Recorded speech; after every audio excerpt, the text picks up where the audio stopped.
Before there were stars to glitter in the heavens, before the earth had a heartbeat, there was silence. Not the kind of silence that you find in an empty room. This was deeper, more endless, a silence so vast that even the thought of sound seemed impossible. It was a stillness without beginning, without end. And within that stillness, something waited. The ancients called it chaos. Not chaos as humans know it, not turmoil or confusion, but the pure, unshaped essence of existence. It was the breath before the first word, the space between dreams and waking. Within chaos floated every possibility, every light that would someday shine, every song that would someday be sung. From that infinite quiet, a soft pulse began, a shimmer of awareness, and that was how time began. It did not rush forward like a river. It unfolded like the first stretch of dawn. In the slow unfolding came Gia, the Earth Mother. She was not born as a woman, but as a presence, warm, gentle, and patient. Her body was the soil, her breath the wind that did not yet know how to move. She opened her eyes, and for the first time, something in the universe was awake. But even as she stirred, the vast emptiness around her remained, dark and unending. She felt the loneliness of that silence, and from her longing came a thought. What is the sky without the earth to hold beneath it? What is the earth without the sky to dream above it? Her thought became light, and that light became Uranus, the sky. He rose from the void like a breath of clarity, stretching endlessly above her. His form was made of wind and shimmering air, the pure essence of brightness. Wherever he looked, the darkness receded. He looked upon Gia, and she upon him, and in that first gaze, creation found its rhythm. The sky leaned down and kissed the earth, and from their union came the first dawn. It was gentle, not blazing, not fierce. A soft warmth spilled over Gia's curves, painting her hills and valleys in light. The wind caressed the new world, whispering through her plains, carrying the quiet laughter of the newborn day. Uranus, vast and radiant, smiled upon his beloved. "Now there is form," he said, his voice like the roll of distant thunder softened by mist. "You are the ground, and I am the endless air above. Together, we will fill the stillness with life." Gia's voice came from deep within the earth, soft and steady like the hum beneath every heartbeat. "Yes," she said, "but life must grow gently, or it will shatter the calm. Let it come as the river finds its path, slow, true, and forever." And so, they began the quiet work of creation. At first, there were only whispers, small tremors of possibility running through the soil. Gia shaped mountains from her thoughts, soft and round, touching Uranus's lowest clouds. He kissed their peaks with mist, turning them silver in the faint light. In the valleys, shadows gathered, tender and cool, and from them came the seeds of rest, the promise that every living thing would one day sleep. The world was still newborn, fragile, and slow, but in that slowness, beauty found room to breathe. Every night, when Uranus stretched his vast form across the heavens, his cloak was dark but sprinkled with faint sparks, the first stars, glowing softly, not yet fierce. They were like the dreams of the universe, gentle and uncertain, watching from afar. Every morning, Gia would sigh, and from her sighs came the mists, the rivers, the dew that made her surface glisten. Her laughter made the springs sing. Her quiet sorrow gave shape to the ocean's depth. And so it went, the first rhythm, the first heartbeat of the cosmos. Light above, earth below, love between. But love, even in its gentlest form, is never still for long. Uranus began to see that his light could not reach all corners of Gia.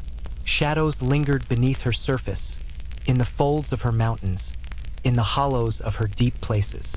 He wished to fill them with brightness, but she whispered, "Let them be, my love. Without shadow, how shall we know the comfort of light?"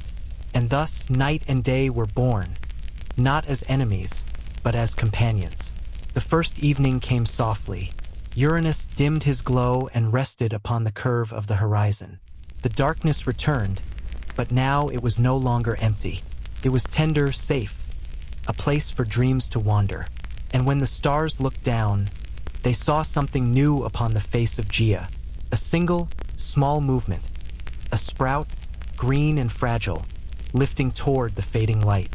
Gia smiled. Uranus breathed upon it, and the sprout swayed, alive. It was the first living thing, the first whisper of growth. The silence that had once filled everything was now replaced by something softer. The hum of life beginning. There was no calendar yet, no counting of days or moons, only the slow breathing of the earth and the endless arch of the sky above her. Each moment was as soft as a dream. The world did not yet know noise, only the quiet harmony between Gia and Uranus, the earth and the sky. When Uranus stretched across her vast green skin, his light fell like a gentle blanket. When he withdrew, she cooled, resting beneath the darkness. It was a rhythm older than time, a steady heartbeat of love. Gia grew fond of this rhythm. She felt the sky's light seep into her soil, stirring warmth deep within. From that warmth, she began to imagine things, shapes, forms, movement. Her thoughts took root. At first, they were faint, soft tremors in the ground, tiny shivers in the air. Then, slowly, they became real.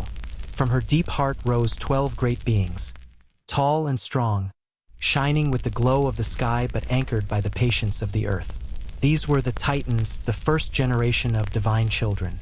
She named them with voices that still echo through the ages. Oceanus, who carried the flow of water in his veins. Tethys, his twin, gentle and kind, who shaped the streams that would one day cradle life. Hyperion, whose eyes blazed like dawn, father of light. Thea, who shone with a golden gleam, his radiant wife. Ceus, wise and silent, who carried thought itself. Phoebe, his sister, wrapped in the calm silver of mystery. Crius, the pillar of the southern sky. Mnemosyne, memory itself, who would one day give birth to the Muses. Themis, born with a still heart of justice. And lastly, the youngest two, Rhea and Cronus. They were magnificent, glowing softly beneath the starlight that Uranus cast upon them. Each time Gia brought a child into the world, Uranus would look upon them with pride and wonder. They are strong, he would say. They carry the spark of our love. But as the number of their children grew, so too did Uranus's fear. He was vast, the endless sky, yet even he could feel something stirring in the deep places of the earth. His children were not small. They were mighty. Their thoughts reached upward toward him, their arms lifted toward his light. In the stillness of creation, a shadow of unease began to form. Gia felt it before he spoke. She sensed the tension in the air, the tightening of the wind across her mountains. "Why do you tremble, my love?" she asked. Uranus did not answer at first. His voice, when it came, was soft but heavy. "They grow too quickly," he said. "They reach for the heavens. One day they may seek to stand beside me or above me." Gia's laughter rolled through the valleys like a low, soothing hum. "They are our children," she whispered. "How can a child rise higher than the sky? How can the earth not love what she has made?"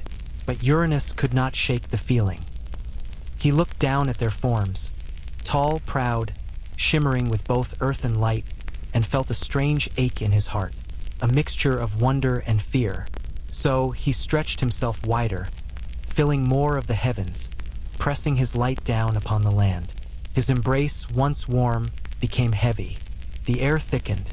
The stars dimmed beneath his endless form. The Titans, though strong, began to feel the weight of his presence. Gia, who had once felt safe in his shadow, now felt trapped. She whispered to the soil, and it sighed beneath her. In the soft darkness, she began to dream of balance again, of freedom, of space to breathe. But she said nothing yet. For love, she thought, must first endure before it teaches. And so, the earth endured the sky's endless embrace. The world grew dense with silence. The rivers no longer sang. The stars no longer twinkled freely. Even the winds, those gentle children of light and air, seemed afraid to move. Yet beneath that silence, life continued to stir. Gia's heart beat quietly. Her thoughts reached down into the deep, dark core of her being, where warmth still pulsed. From that warmth came new children, not like the Titans, not beautiful nor radiant, but powerful and strange. The Cyclopes, with a single great eye each, were born from the earth's secret fires. They were forges of light and thunder, builders of strength. Then came the Centimanes, the 100-handed ones, immense and wild, with 100 arms and 50 heads, born of the chaos between light and shadow. These children frightened Uranus. He saw in them the echo of something old, the raw force of chaos itself, the wildness he thought he had banished when he first brought light into being. They are too much, he said. They are not beauty. They are power, and power without limit must be hidden. Before Gaia could answer, Uranus stretched his vast body downward, pressing the deep places of the world closed. He buried the Cyclopes and the 100-handed ones within her belly, sealing them in the shadows of Tartarus, far beneath the surface. The earth groaned in pain, mountains cracked, rivers shuddered. The stars above flickered as if they, too, felt her suffering. But Uranus said only, it must be done. The world must remain peaceful, and peace for the first time felt cruel. Gaia lay in silence, her heart aching with the weight of her buried children. Her once gentle sighs turned to low, sorrowful hums that rolled through the caverns of the earth. The Titans heard those sounds and trembled, not yet understanding their meaning. Uranus looked down from the sky, pretending not to hear. But silence cannot hide pain forever. And in that silence, a seed of rebellion began to grow, faint at first, like the whisper of a storm waiting far beyond the horizon. Gaia closed her eyes. Her thoughts turned inward, down to the depths where her imprisoned children cried out. She felt their pain, their rage, their longing for light. And in that darkness, her sorrow began to take shape, not as a tear, but as a promise. Gia's sorrow was a slow, steady thing, the kind of sorrow that lays itself like mist across a valley and does not hurry away. Night after night she listened to the muffled cries from far below, felt the tremor of 100 hands that could not reach the light, and she folded her grief inward until it warmed into a quiet flame. She did not rage. Rage is a bright fire that burns quickly and then is gone. Gia's grief was different. It was patient and deep, like the roots of an oak that hold the tree steady through every season. In that patient grief, she shaped a plan, not of hatred, but of correction. If the world was to breathe fully, if the songs of the deep were to rise again, the embrace that had become a chain must loosen. She spoke first to the Titans in the soft voice she had used to call them from the dark. Her words moved through stone and stream, carrying the memory of the buried children. Some of the Titans listened with heavy hearts and closed faces. They remembered the comfort of Uranus's light and feared the unknown that might replace it. Others felt the pull of the earth, the truth of their mother's pain, and their stoic faces softened. Only one among them breathed in a way that Gaia could read like an open plain. He was young, sharp of mind, and quick in movement. Cronus, the one who felt everything at the edges. In him there was a hunger, not for power for its own sake, but for order, for the righting of a wrong, for the quiet that allows life to flourish without being pressed into stone. Gaia laid her palm upon the soil and shaped a tool from the very bones of the earth. A sickle of flint, honed by patience, its edge neither cruel nor flashy, but precise. She placed it before Cronus as one might set a chalice before a prince, not to tempt him, but to give him a means. Cronus took the flint. His hands were not yet heavy with rule. When he looked at his mother, he saw how her shoulders had borne the weight of the world, and how loneliness had hollowed the soft places in her voice. He saw the silence she carried like a mantle. In that look, he felt the first true stirrings of responsibility. "Do not strike with anger," Gaia whispered, as if she were placing him into a story that needed to be told gently. "Strike to free.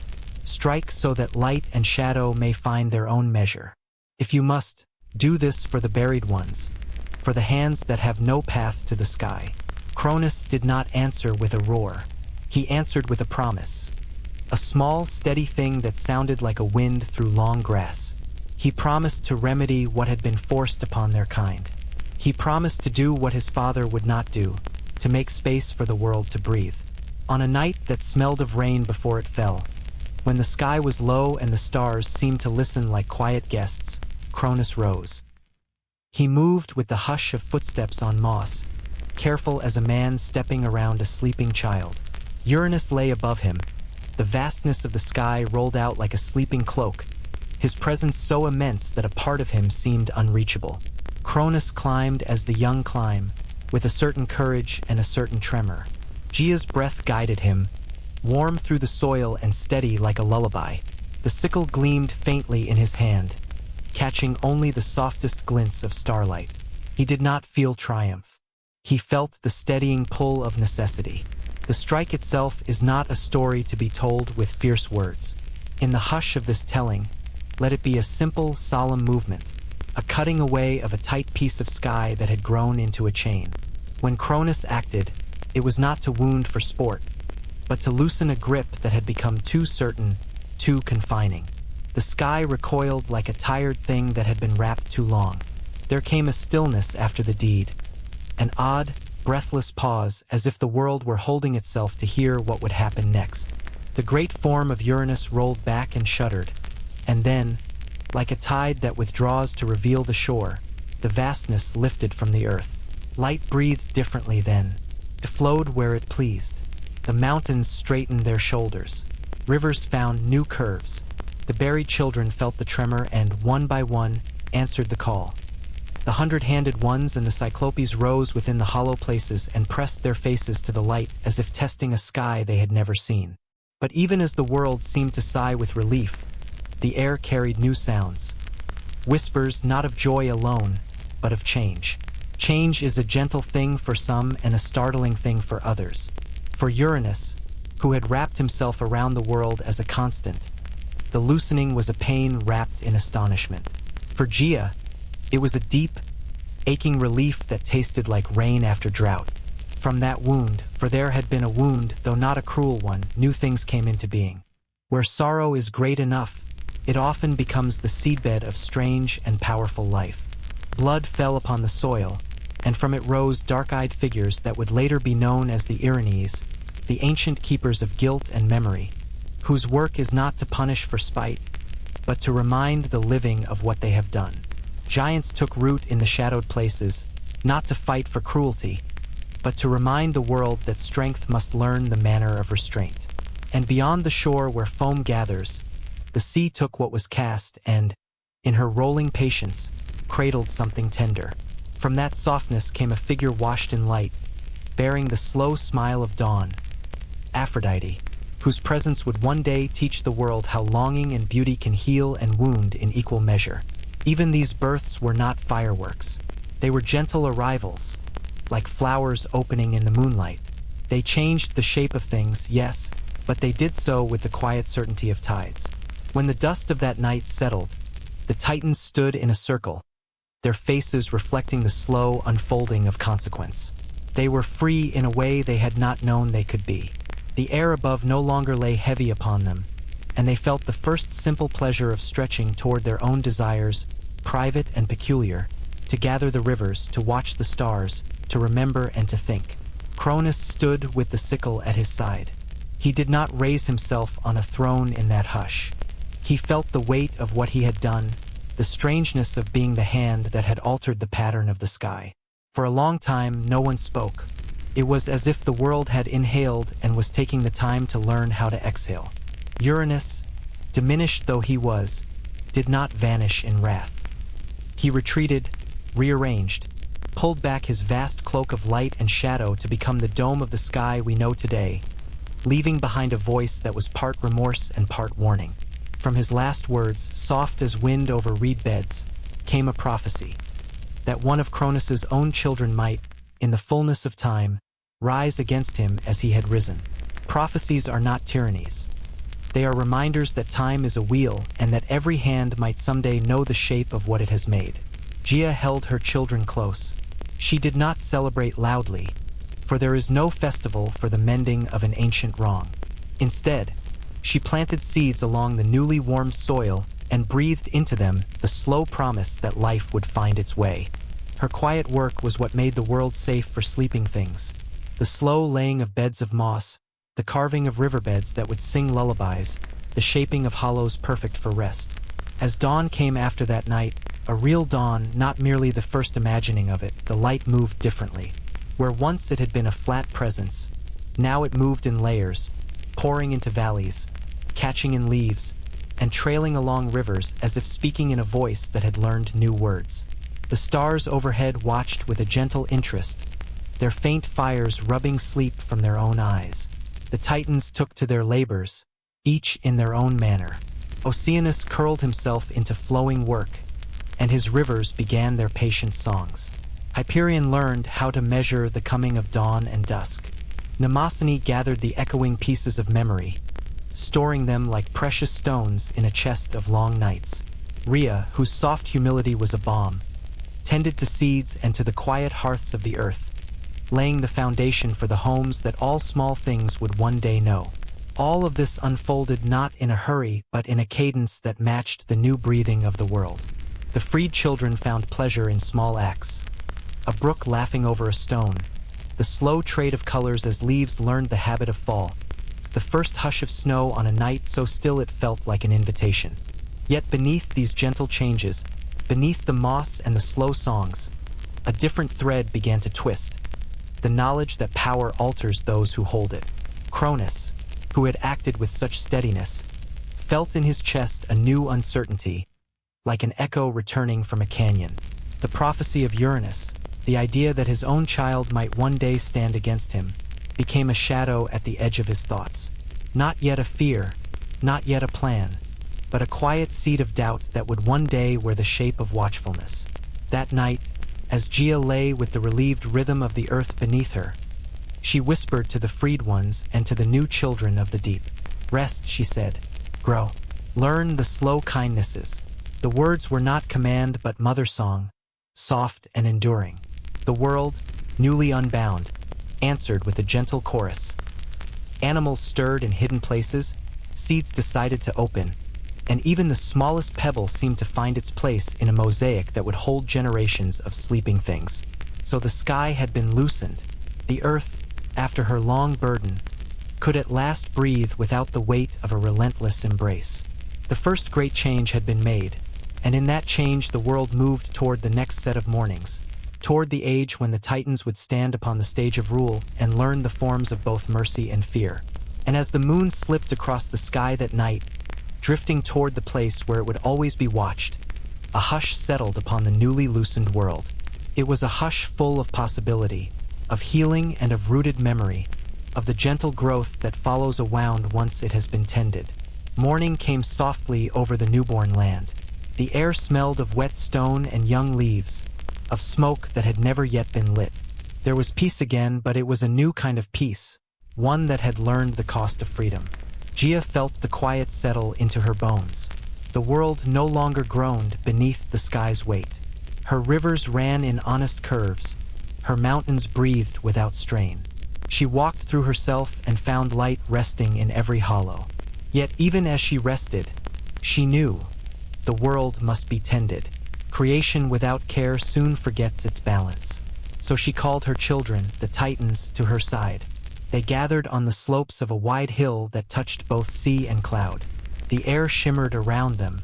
Cronus stood at the center, the flint sickle still at his hip, the mark of what had been done. Gia's voice moved through the wind, low and even. The world is wide now. It needs keepers. It needs hands to guide the seasons and minds to remember what the silence taught us. You are those hands. The Titans bowed their heads. Oceanus would circle the world with rivers and tides. Hyperion would lift the sun and guide its path. Ceus would tend to thought and memory, Themis to the law that holds all things steady.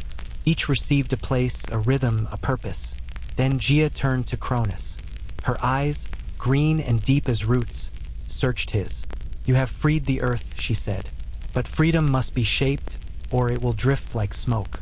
You must lead, not as the sky ruled, but as the soil rules, steady and hidden. Guard what is growing." Cronus nodded. His voice was quiet, careful, as if he were speaking into the heart of the earth itself. "I will guard it. I will keep it in order and let none forget how the world was born." Thus began the first reign, the age of the Titans. It was not a reign of crowns or walls or armies. It was the reign of cycles. Day and night passed in measured steps. The sea learned to rise and fall. The stars found their places.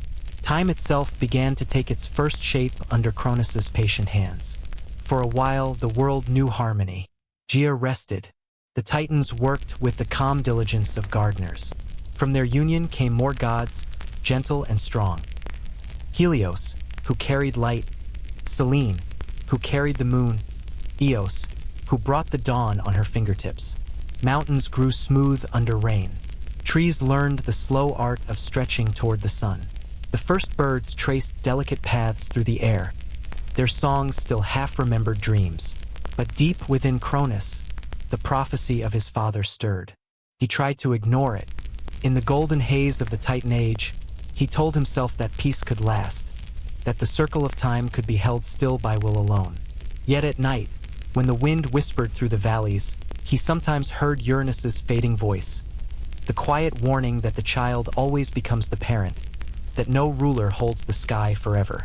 He grew thoughtful, then careful, then slowly afraid. Fear in Cronus was not loud. It crept like cold into his decisions, like frost along a window pane. He began to measure too closely to hold too tightly. Where once he had opened his hands, he now kept them near his chest. He spoke of order more often than he spoke of love. Gaia saw the change. She felt it as a shift in the soil, a note gone slightly sharp. Yet she did not speak. She knew the world must learn each lesson on its own. The other Titans felt it too, but they were busy with their own labors. Themis balanced the seasons, Hyperion watched the fires of the sun, and Rhea, gentle, steadfast Rhea, walked beside Cronus, her presence like soft rain that tries to quiet a gathering storm. The years of the Titan Age passed like long breaths. Under Cronus's care, time itself thickened into pattern. Spring followed winter, harvest followed bloom. Creatures learned to be born and to die. The world, once still, became a living rhythm. Yet even in peace, the seed of the future waited. When Rhea placed her hand upon her belly for the first time, Gaia felt a tremor move through her core. Life would bring life again, and with it the echo of the old prophecy. A new generation was stirring, children of Cronus, children of the sky and the earth reborn. On the night when the first of these children would soon draw breath, the wind changed. It moved through the mountains in a slow, circling hum, carrying both blessing and warning. The stars dimmed as if leaning closer to watch. Cronus looked to the heavens and felt the old chill return, the memory of what his father had said long ago. In his heart, he heard the words like a soft drumbeat beneath the calm. As you have done, so shall be done to you. He turned from the window of his high hall and looked out over the sleeping world. The rivers glittered like silver threads. The forest sighed. Everything was quiet, peaceful, unknowing. Cronus closed his eyes. He told himself he would find a way to hold this peace forever. He did not yet know that the very desire to hold it would break it. The world, meanwhile, continued its slow, tender song. The oceans breathed. The earth turned. The stars kept their vigil. Above and below, in dream and in waking, the first dynasty of the gods took its rest, unaware that the next story was already stirring beneath its calm surface. And so ended the beginning. The sky, the earth, and the first generation of gods slept beneath the same rhythm of creation, the same soft heartbeat that had started when Gaia first opened her eyes in the dark. The night was gentle again, carrying the quiet hum of possibility. Everything that would ever come, the laughter of mortals, the roar of oceans, the rise and fall of empires, rested inside that silence, waiting for its turn. The story of the Titans was not the end, but the pause before another dawn. The long quiet of the Titans. The age that followed was not marked by trumpets or the clatter of armies. It was marked by the small, steady things that turn a world into a home. The slow bending of rivers into valleys, the patient learning of seasons, the hush of snow that knows just where to fall. Under Cronus's watch, the world found its measures. Time itself learned to walk. Imagine a plain at dusk, wide and soft, where the light pools like honey. That was the face of the world beneath the Titans, broad, calm, and measured. The Titans moved through it like careful gardeners, tending what the earth had offered, turning possibilities into patterns. Oceanus cupped the oceans and taught them how to breathe in tides. Tethys traced the paths of streams, so their laughter would never be lost. Hyperion rose each morning to carry the notion of day upon his shoulders. His light was kind, warming the backs of growing things rather than striking them with brightness. Mnemosyne walked with memory in her hands, placing moments like stones along paths so they might be found and remembered. Cronus did not rule like a storm. He ruled like the cool of evening, an authority that works by quiet tending and careful boundaries. He had learned from his father's mistake, or perhaps learned from it in his own way. Where Uranus had wrapped and bound, Cronus learned to measure and to hold in ways meant to protect.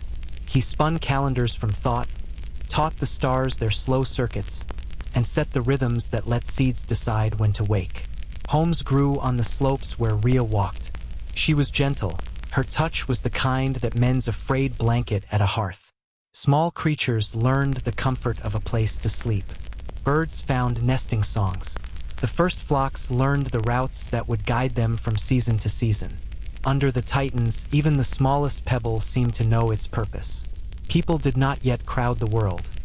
Mortals were only beginning to find themselves in the edges and hollows, slow to come and slow to speak. The tales told around first fires were whispers and maps, soft explanations of why rivers do what they do, a name for the wind that bends corn. The Titans did not banish wonder. They taught it a patient voice. They were not distant monarchs on high thrones. They were the steady pulse beneath a living earth. For many years, this rhythm held. It felt, from the vantage of any single night, as though the world might breathe in this cadence forever. Clouds learned their courtesies. The moon found its steady orbit, and Selene softened the nights with a quiet light. Eos came with a measured smile each morning. Even the first metals learned their patient song, warmed slowly in Cyclopean forges and cooled in the patient hands of those who would later shape tools. Yet patterns, no matter how gentle, carry within them the seeds of change. Cronus, who kept the wheel of time turning without violent hands, was nevertheless not free from the weight of prophecy. The memory of his father's warning, soft words that had the hollow of truth, sat in him like a slow-clocked echo. He tended to the cycle of things, but he also began to tend to his own fears. That is how small worries grow. Not all at once, but like frost that finds the tiny hollows where warmth has forgotten to linger. At first, Cronus dismissed the whisper. He told himself that it was the natural caution of a ruler who had once changed the course of the sky. He told himself that mothers and fathers everywhere had always worried for their children, and his was only a larger sort of concern. But the whisper returned in quieter hours, when the moon trimmed the edges of clouds and the stars hung like distant questions. Rhea felt the shadow too. She watched the way Cronus's hands closed a little tighter upon the reins of seasons. She watched the way he measured more than before, counting the springs and cataloging births in a ledger made not of paper but of thought. She touched his arm and asked for a laugh, but Cronus answered with plans, with arrangements, with schedules for the tides. He meant well. He meant to ensure the world would not fall into disordered ruin. But the desire to hold sometimes wears the skin of control. Rhea, who was the soft answer to many of the Titans' harder edges, carried new life within her, children who would themselves grow and learn the world in their turn. She moved through the days with the slow care of one who knows how quickly wonder can be lost if not handled gently. She named the grasses by the river and gathered the first songs the wind offered. When she rested, birds settled beside her like small green leaves on a lap. When the time came for her to give birth, the hilltops held their breath. The world felt like a deep inhalation, waiting for the release of new sound. The first child was not born into thunder or into triumph. It was born into a quiet room warmed by stone and soft light. Rhea's hands touched the small new face and the world knew a new movement, the first true maternal joy in a generation of gods. Cronus felt the echo of his father's prophecy as a wound that might be pressed open at any careless moment. He loved his children, this was never in question, but love complicated itself around fear. When the second child arrived, and the third, a slow idea began to take hold. Perhaps, if he acted in time, he could spare the world the shock he had once delivered. Perhaps he could shield his reign from chance. So small, almost tender, were the beginnings of what would become a hardened choice. Cronus's love folded into the shape of safeguarding, and safeguarding leaned toward prevention. It crept from counsel into habit, then into action, in the softest possible way, the way a winter finds a door left slightly ajar and begins to slip its fingers inside. When a child was born to Rhea, Cronus would hold that small wonder to his chest, feel its pulse, and then, because the whisper in his bones told him that fate is a wheel that did not forget its turning, he would take the child into his hands and hide it away. He swaddled them not from cruelty but from the tremor of dread, and in time he did more than hide. He swallowed the newborns wholly into the dark, an action that reads harshly by daylight but in the hush of myth carried the peculiar weight of a ruler who mistakes fear for mercy. The earth heard these choices. Gia felt the small rending as one feels the slow loosening of a seam in a well-loved garment. She did not shout. She had learned how to speak in currents and in sighs. Her complaint moved up from root to grass like a low, persistent note. The Titans felt the shadow, some with confusion, others with shock, and still some with a silence that hid their private rationales. Rhea carried on. Her kindness did not fade. If anything, it deepened. She whispered to the children she bore, not in the coarse voice of accusation but in lullaby, telling them, even before they could hold their world, that they were loved. Gia, too, wrapped those small forms with a promise only she could keep. That life, even when it seemed swallowed by the dark, would have its reckoning. Years pooled into decades. The world moved in the cycles the Titans had set. Harvest followed planting. Snow gave way to first green. Mortals began to craft not just tools but stories, and those stories began to carry the scent of what had been hidden. Around hearths, faint songs were sung about gods who loved and gods who feared, about a time when choices made by the few changed the many. And beneath it all, in the slow turning of these ages, the seeds of the future took their own patient shape. For in the quiet of the night, in the hush between sleeping breath and waking breath, even swallowed things hold a small space for hope. The earth keeps its secrets, but the earth also keeps its promises, and time, for all its measures, is a river that remembers every pebble. So the Titans ruled, kindly, gently, and with the small shadow of a fear that would one day grow into a storm. The world learned to sleep beneath their watchful, measured hands, and in that sleep were sown the stories that would one day wake the next great change. Under the measured hands of the Titans, the world learned how to be gentle with itself. Fields were taught to give their grain in time. Forests learned which branches could be taken and which must be left.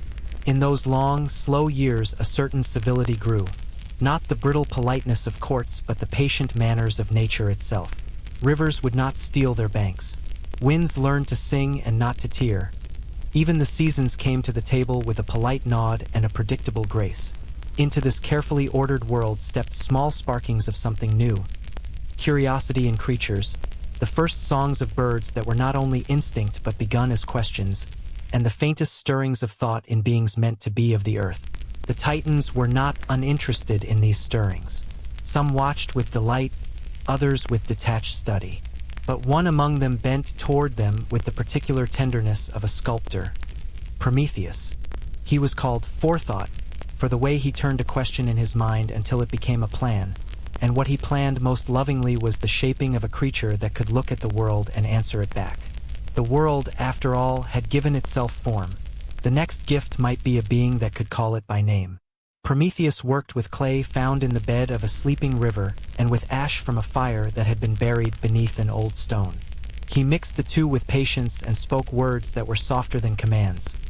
Words like lullabies that coaxed shape into life. He breathed into the small forms the warm, slow currents of Gia, and they opened their eyes. These children of Prometheus were not yet many, but in their eyes there was something that had not belonged to any creature before, the quiet, questioning light of self. Prometheus taught them warmth, how to hold a fire, how to make gentleness of it rather than destruction. He taught them to shape tools from the patient forges of the Cyclopes, to tend hearths that would not be cold, to weave songs that could be repeated and learned. Epimetheus, whose name meant afterthought, lent his hands to help, clumsy charm following careful design. The first people learned not simply to survive but to keep each other awake with stories, to make small communities that would remember the taste of bread and the cadence of lullaby. The Titans watched these first folk with mixed feelings. Oceanus thought their crafts would be useful to steady the fishermen on his waters. Mnemosyne considered the stories they might one day keep. Themis smiled at their first awkward attempts to make rules and laws, as if she saw in them a kindred problem. Even Cronus, who worried and measured, could not help but feel a kind of reluctant admiration when a small child shaped the exact angle of a bowl and felt the pleasure of doing it well. Yet with blessings come boundaries. Prometheus, who loved the spark in the eyes of these new creatures, felt an ache whenever he saw them cold in the dark. He went to the Cyclopes and the firekeepers, and in a night that smelled of smoke and river silt, he stole a warmth and tucked it in the pocket of a small clay chest. He brought the ember back to the people and taught them how to coax it without burning the hands that held it. This simple gift, fire, changed the shape of nights. Now the people could sit in circles that glowed, exchanging the slow, soft secrets that become culture. They baked bread. They sang names into being. They learned that a night could be both dark and safe. To Prometheus, this was mercy. To some Titans, it was audacity. Prometheus had crossed an old boundary. He had given to mortals a piece of the powers that belonged in the domain of gods. Cronus, when he learned of this, felt a prickle at the base of his thought. The world was full of small changes, and each change nudged at the careful lattice he had constructed. He did not rage. He called Prometheus before him with the same quiet order he gave to seasons. Prometheus answered with calm eyes and a voice that sounded like a hand laid upon a sleeping creature. "You teach them to keep flame," Cronus said. "You loosen a thing that was meant to be scarce." His tone was not cruel. It was more the tired inquiry of a man counting the days. What will they do with this light when their mouths know words for power? Prometheus did not shrink. He spoke of usefulness and of the tender responsibilities that come with knowledge. He said, in a voice that hinted at the slow humor that lived inside him, that knowledge without mercy is thin, but knowledge with warmth could make a world kinder. Cronus listened. He watched how the people tended their fires, how they traded bread, how they cupped warmth for the old and the very young. He found some comfort in it and a new worry. It was not the worry of a tyrant. It was the quiet wariness of a gardener who has seen seedlings grow into roots that shift stone. He did not punish Prometheus in the grand manner of late myths. Rather, he issued a caution that would fold into the pattern of his rule, an instruction that the gifts of the Titans must be borne with care. So life went on. Fires were tended, tools grew more clever, songs grew longer, and the small people multiplied. Villages settled along river mouths, where fishermen learned to read tides taught by Oceanus. Hillside dwellers learned the slow language of seasons from Demeter in those folds where she moved. Shepherds came to know the time of birthing for their flocks by a memory Mnemosyne kept like a bright bead. All of this flourished under a sky that no longer pressed too hard and an earth that had learned to breathe. The Titans quietly took joy in small human things. A pot formed well, a lullaby repeated without a change, the first time a child learned to make a wheel turn true. And yet, even as the people learned to sleep warmly by the hearth, the life of the gods kept its hush of darker matters. Cronus's old fear, like a pattern in the warp and weft of a textile, remained. He had prevented the sky from being absolute. He had prevented fate from stepping on their necks. But prophecy is not erased. It is only deferred. So Cronus, who tried to be a careful steward, took measures in small, quiet ways that made the world safer for the present and less open for the future. The swallowing of his children, so often told later with a clang of horror, was, in these times, a private, terrible obedience to an imagined mercy. He convinced himself that to deny the wheel its turn was kindness, a way of sparing his children a violent fate. Rhea, who felt each child as both a bright pulse and an echo of the ancient sorrow, learned to cradle grief and to plan in return. Yet not all titans agreed with such measures. Themis argued gently about balance, Mnemosyne whispered of memory's duty, and Prometheus, whose heart had been touched by the warmth of small hands holding the first coals, began to walk a more solitary path, one that let him listen closely to the low songs of mortals and to the quiet counsels of Gaia. Over time, human stories began to change the face of the world in their own small ways. Names were given to places, and with names came expectations. A spring with a name held promise and was thus less likely to be plundered. A grove that carried a song would become a place of rest. Sacrifices were small and gentle. Bread shared, a verse sung at the edge of summer. The Titans did not ask for grand offerings. They were satisfied by the slow reverence that comes from being remembered. And yet, even as villages learned kindness, the hush of prophecy hung like a thin cloud above the high halls. Rhea moved quietly among them, carrying more life, speaking in soft syllables to the unborn beings she held. She sang them stories of patience, of the way the world breathed in and out. She taught them the songs that would make sleep safe. In the hush between seasons, under the patient scheduling of Cronus, the world learned how to grow. There was comfort in routine.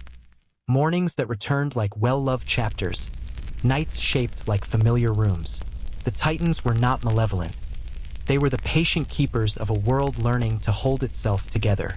But even the most careful keeper can be undone by the very thing he desires to protect. So the age of the Titans continued, soft, deliberate, and full of small miracles. Fires were learned and kept. People made tools, songs, and laws. The earth spun its slow webs of habit.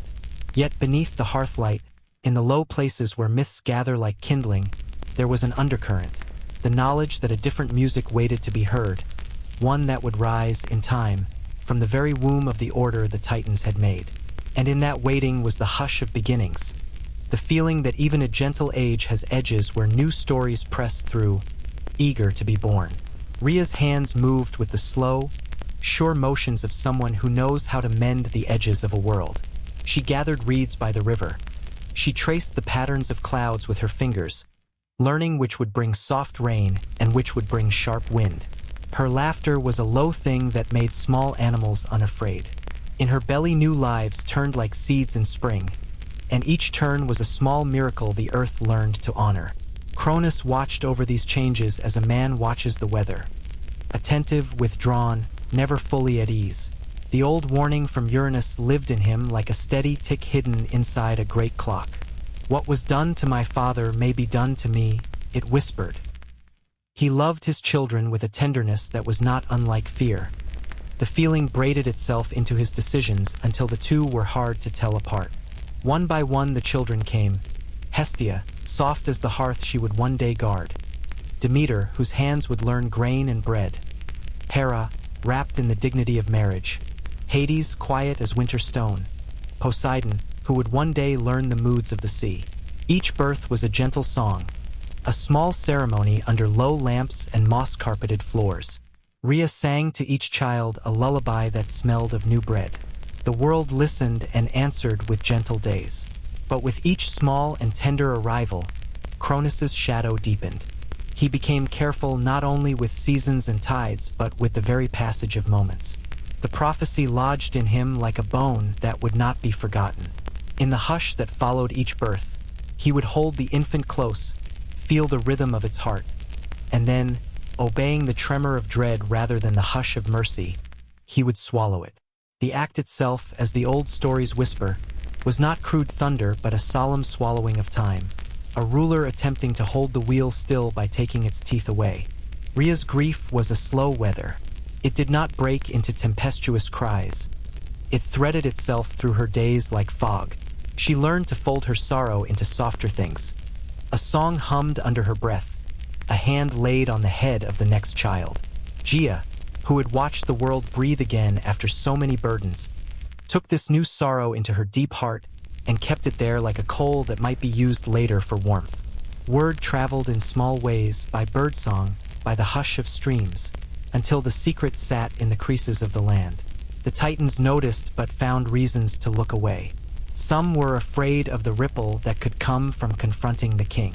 Some accepted the silence, believing that the continuity of order required odd sacrifices. Only Rhea felt the quiet wound in a way that untied her voice. When Rhea's belly swelled with another child, the hilltops leaned slightly as if to listen more carefully. The world itself seemed to prepare for something tender and terrible. She did not want more sorrow to follow the beautiful hours of birth. In the waiting, she walked alone among the bees and whispered questions to the stones. The stones answered in slow memory, and Gia answered in the hush of soil.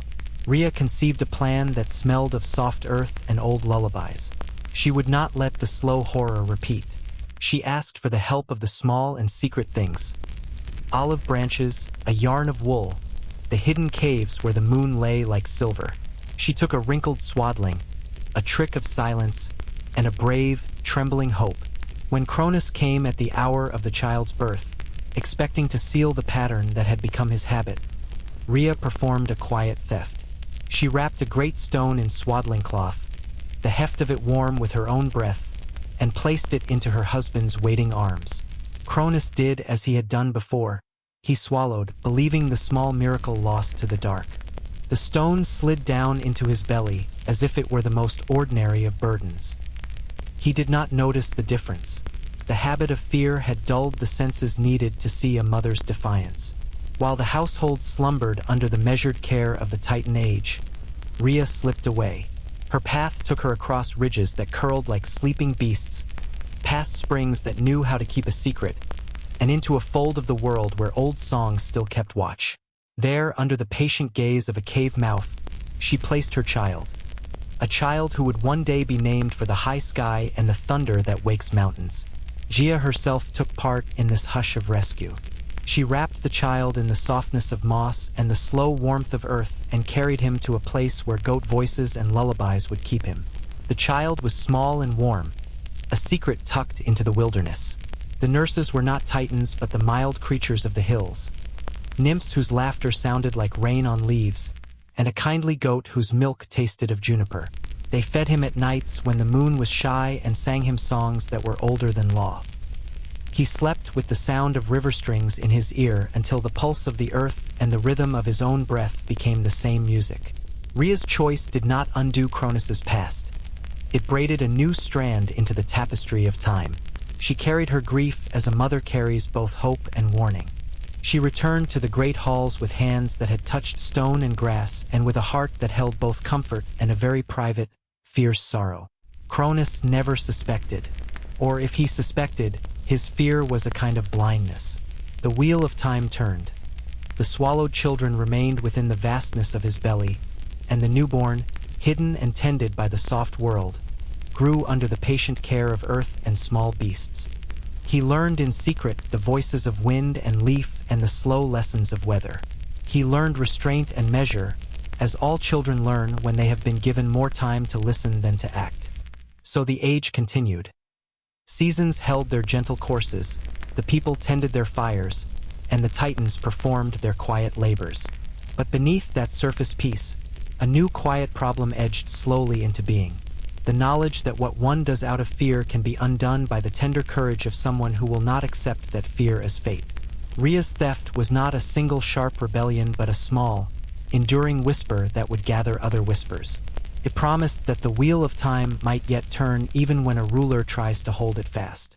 And in the hidden places where moonlight pools and seeds remember the taste of the first rains, the child grew, listening to stories that taught him patience and power, tenderness and cunning, the quiet curriculum of one who will one day learn to shape a world. The child in the cave learned the world by listening first. He learned the languages of night, the low conversation of stones settling, the slow gossiping of sheep, the secret names given to stars by those who watch them closely. He learned not by command, but by the gentle patience of those who had no desire to hasten him. Goat milk and soft songs steadied his nights. The mountain air taught him how to fold breath into quiet strength. As he grew, the small folk around him, the nymphs, the herds, the river keepers, taught him small kindnesses that are the secret grammar of rule. He learned how to bend an ear to a sorrow and how to let silence stand when words would wound. In those early years, power was a question he practiced with toys of stone and with the careful nudging of lambs. Strength, to him, was not a thunder to make others cower, but the patience that makes a sleeping field safe. Each lesson fed him slowly, gently shaping the man he would become. He grew quick of wits and slow of temper. He learned laughter that came like sun through leaves, all sudden and soft. Above him, in the high halls, Cronus kept the measure as he had always kept it, turning calendars and setting tides, ensuring that the wheel of seasons did not wobble. He believed the threat had been swallowed with every child he took. He counted time as if counting beads on a string, each bead holding dear a moment freed from chance. But the world preferred stories. In the villages by the river, the old women at hearths began to sing new songs, songs that contained, like seeds, a rumor. A toddler who had never met a titan would clap and repeat a word he heard once from a wandering herdsman. The hidden child. It was a small thing, a flicker like the tail of a comet, but the world watches flickers. They make patterns sooner than we expect. Prometheus, who walked among the people with a forethought that loved clever hands and warm coals, noticed these murmurs. He had always been tender to the small folk, and he had kept a soft bruise in his heart for their hardships. He also noticed how the swallowed children, hidden inside Cronus, moved within the belly of the world like a promise that needed keeping. Where others saw the balance of seasons, he saw a lack, a small injustice that made his hands itch. So he moved quietly, not by thunder but by cunning, by small, clever arrangements. He made friends among the herders and taught them how to listen more than they spoke, how to carry a secret like a warm stone. He taught them to say a name like a blessing, and to fold a child's cloak into a place where the world might hide its most tender things. In the same years, the sea, who is never as still as she tells herself, began to stir. Poseidon, who had been swallowed and who lived now in the deep, learned the manners of patience in a darker place. The ocean is full of memory. It remembers the faces it has known and the hands that have loved it. It remembered the night when the sky had been loosened and the earth had breathed freely. Even the deep keeps a ledger, and in the ocean's ledger the names of swallowed things were written like shells pressed into soft sand. Cracks of small unrest appeared in the ordered world. Cronus's measures, while gentle, had the side effect of a kind of stagnation. Where children were not allowed to finish their turn, new patterns were slow to emerge. Prometheus, whom the Titans tolerated because his work often made mortal life kinder, decided that the hidden child should not be left to the solitary soft lessons of cave lullabies. He nudged the currents. At night by firelight, he placed a plan like a soft coin into the hands of Rhea. He did not speak loudly of revolt. He spoke of timing, when the sea is most gullible to wind, when the sky is busiest counting stars, when a king's sleep is the most certain. He spoke of patience and cunning, two sides of the same craft. Rhea listened, and her heart, which had been a vessel of both suffering and stubborn courage, warmed. Quiet conspiracies are rarely violent. They are made of courtesies and little favors. Prometheus enlisted the help of the gray-eyed nymphs, of the old goat that had suckled the hidden child, and of a few loyal sailors who promised to watch the sea as if it were simply a man's road. No banners were raised. No drums sounded. The plan was a braid of small actions. A shepherd noticing a pattern of tides, a fisher leaving a basket of fresh bread at a cave mouth, a nymph bringing a wreath that smells of time. And in those uneventful days, the hidden child grew into the kind of youth who holds both softness and an ember of fierce curiosity. He learned the names of plants and which root calmed a fever. He learned the slow geometry of weather and how to predict when rain would be gentle and when it would demand shelter. He carried with him the secret patience of his mother and the gentle cunning of the nymphs. When at last the time came, though no one could say the exact hour, it did not come like a storm but like a sun that gradually brightens a room. Prometheus, who loved light and warmth and the cleverness that saves, set into motion a small turning of events that would unbind the quiet of the world. He had seen how the swallowed children sat like seeds in the belly of the king and knew, as all who measure time know, that soft persistence often wins where force fails. What followed was not a boiling of oceans nor the breaking of thrones with iron and fire. It was a tidy unsealing, a gentle, inevitable change arranged by many small hands. The sea took part as if reading from an old script. The earth hummed an answer, and the sky, who remembers the first loosening, shifted his gaze in a way that made room. The hidden child, whose nights had been taught by goat song and whose days had been a quiet study in feeling and measure, found himself at the center of a slow and gracious unmaking of the old fear. He would learn, in time, how to stand as one who has been fed by both mercy and cunning, how to shape a new order that does not merely reverse old mistakes but tends the wounds that caused them. And so the age of the Titans, which had tended the world with patience and occasional hardness, began to fold toward a new chapter. The world would not be the same. It would become capable of laughter that is loud and music that is bright. But it would also learn the art of compassion that keeps a flame by a hearth and hands that know how to hold it without fear. Beneath the quiet night, the first great pattern of change unspooled like thread, and those who listened closely, stones, rivers, mothers, felt it as a promise. That time, even when bound by worry, can be unwound by the soft courage of those who love life enough to free it. The whisper of revolt. The cave that had once been a cradle had grown silent. The child who slept there no longer fit in the small, moss-lined bed where he had dreamed his first dreams. His shoulders were strong now, his eyes bright and wide, catching firelight the way lakes catch the sun. The nymphs who had once sung him lullabies now spoke to him with a respectful hush, the kind given to someone who will soon outgrow the lessons you can teach.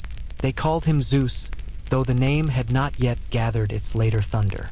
It meant simply brightness, the open sky, the breath between clouds. He moved through the forest with a grace that seemed borrowed from both storm and silence.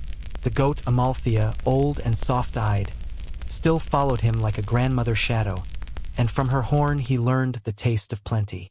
Zeus had not known his father's face, but he had inherited his father's questions.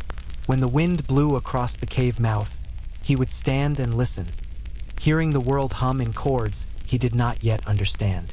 Why do the stars move in the same circle? He asked the nymphs. Why does the sea bow but never rest? The nymphs, kind but cautious, answered with half-truths, because that is the way the Titans wish it. But Zeus felt, deep in his bones, that the world was older than its rulers, that the pulse beneath the soil belonged to something freer. Gia, who had watched him grow from beneath the mountain's roots, began to visit him in dreams. Her voice came like rain through stone, soft, patient, older than pity. You were born of love and fear, she told him. You are the answer to both. In one such dream, she showed him visions of his brothers and sisters, silent, unmoving, swallowed whole into darkness. He saw Hestia's flame burning inside a shadow. He saw Poseidon's tide trapped beneath a heartbeat. He saw Demeter's fields waiting for rain that could not fall. And in the deepest hollow of the vision, he saw Cronus, his father, seated on a throne made of stillness, counting moments like stones in a riverbed. Zeus woke with tears in his eyes and fire in his chest. The nymphs found him sitting by the cave's mouth, watching the sunrise like someone who had just been given both a gift and a burden. Mother Earth has shown me something, he said quietly. The world breathes, but not deeply enough. This time it remembered how. The nymphs were afraid, not of Zeus, but of the change his words carried. Change, in those days, was a forgotten language. The world had learned routine and comfort, but not surprise. Yet they loved him, and love, when true, knows how to risk itself. One of them, a gentle spirit named Adrastea, placed her hand on his arm. Then you must learn to call upon those who remember how to move the heavens, she said. The world may be bound, but it is not silent. Zeus began his quiet pilgrimage. He traveled down from the mountains and across the wide valleys of the earth, where mortals tilled fields under the calm eyes of the Titans. They did not know his name, but they felt something when he passed. A soft current in the air, a sudden clearing of the clouds. Dogs followed him, children laughed in their sleep, and old men dreamed of thunderheads with silver edges. He learned from Prometheus how fire obeys the patient and disobeys the proud. He learned from Oceanus the way water bends around strength rather than breaking against it. From Mnemosyne he learned the cost of forgetting, and from Themis, the quiet truth that justice is not the same as order. Each lesson shaped him, not into rebellion but into readiness. At last, Gia appeared to him not in dream, but in waking. She rose from the ground in a shimmer of leaves and soft dirt, her voice like a lullaby hummed through centuries. "The time of your father has begun to close," she said. "But endings must be careful or they destroy more than they mend. The swallowed ones still live, waiting inside him. To bring them back is to free the world." Zeus bowed his head. "Then tell me how." Gia smiled faintly. "The tool of unmaking is the same as the tool of creation, love and cunning together. Go to Métis, the one whose wisdom walks before thought. She will give you what you need." So Zeus set out once again, walking the narrow edges of rivers and the long backs of mountains, until he came to the home of Métis, the Titaness of deep mind. She sat at the edge of a lake that reflected the sky so perfectly that it was hard to tell which was the reflection and which was the real. Her eyes were clear and full of knowing. "You come for counsel," she said before he could speak, "and I will give it. Your father's fear has eaten him hollow. He holds his children not out of malice, but because he does not know how to let go. You cannot fight that with fists. You must make him release what he clings to by his own hand." She reached into the water and drew out a small vial of shining liquid, light as morning dew. "Give him this. It will soften what he has hardened. He will bring up what he has buried. But you must be ready, for when the swallowed ones return, the world will tilt again, and not all will welcome the change." Zeus took the vial and thanked her. As he turned to go, Métis added softly, "Remember, mercy is not weakness. Even a storm must know when to rain and when to pass." He walked for days and nights until he reached the boundary of his father's realm. The air there was heavy, thick with the slow rhythm of a king who believed the world's stillness was proof of peace. Zeus stood at the threshold, a single figure against the golden quiet, and whispered to himself the lesson that had been sung to him in the cradle. No chain is forever if the heart remembers the sky. And with that, the sky itself seemed to pause, waiting. The next morning, he would step into the halls of Cronus for the first time. The next morning, the still world would take its first real breath. Zeus did not hurry. He wore no armor and carried no boast. He carried only the small vial from Métis, a thing that shivered like a captured morning, and the quiet resolve taught to him by goat voices and nymph lullabies. He walked into his father's hall as a son might enter a place where much has been forgiven and little understood. The columns there rose like patient trees. The light fell in measured bars across stone floors.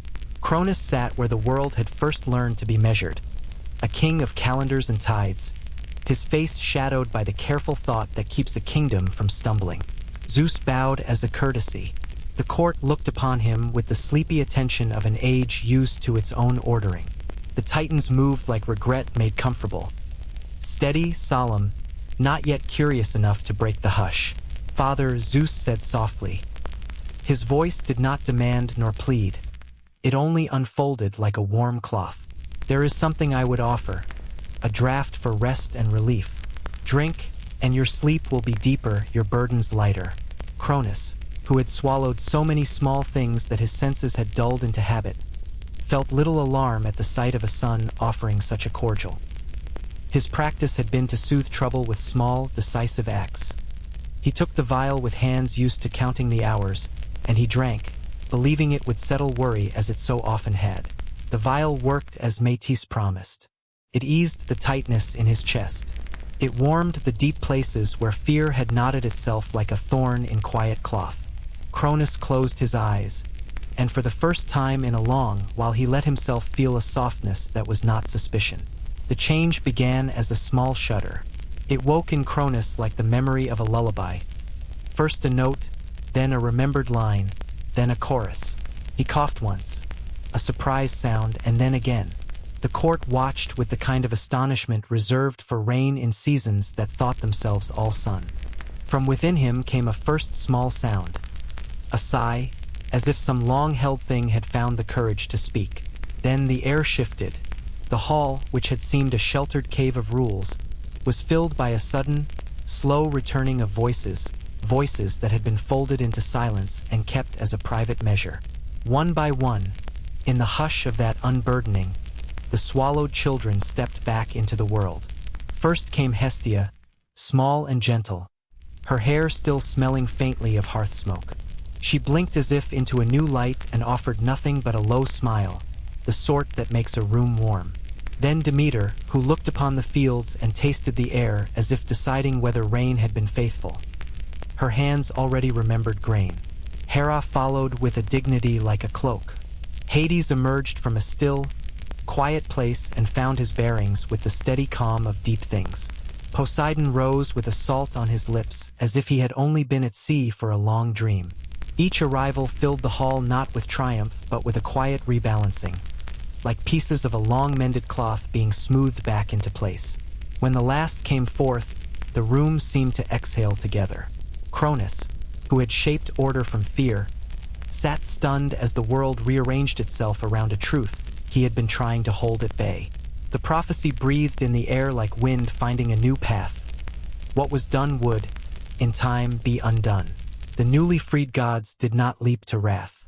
They did not at once seize crowns or call for vengeance. They stood, a circle of siblings, touching each other's hands as if to remind themselves of one another.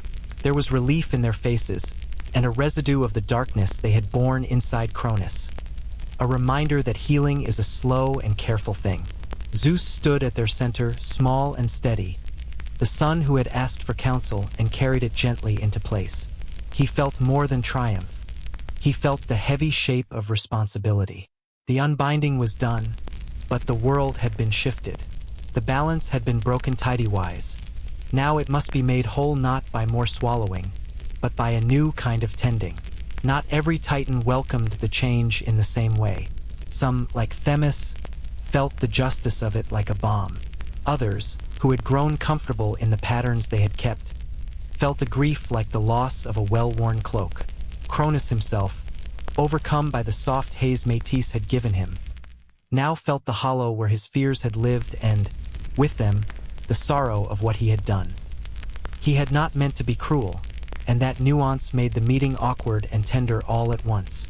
Words were spoken, not as decrees but as reckonings. Rhea moved among her children, her arms both soft and steady. She did not seek blame in the voice of her husband nor in the act of her son. She simply gathered and fed and murmured care. Gia's presence, felt beneath all things, smoothed edges like a hand over a wound. Yet the day could not pass without choice. The Titans, newly aware, had to decide whether they would cling to the rule they had known or step back and allow the new family to shape their ages. In a gentle council that smelled of river flowers and warm stone, agreements were made. Some Titans would remain in their roles, tending the tides and the fairness of seasons. Some would withdraw to quieter tasks. The world, it was agreed, needed both memory and novelty. Cronus, his voice thin with regret and the strange lightness of one who has unburdened and now sees the empty place he made, abdicated not with thunder but with a simple admission. He laid down the measured tools he had used to count out the days and asked instead that his children find a way to tend the world that did not repeat the patterns of fear. He asked them to learn what mercy meant when set against the worry that had shaped him.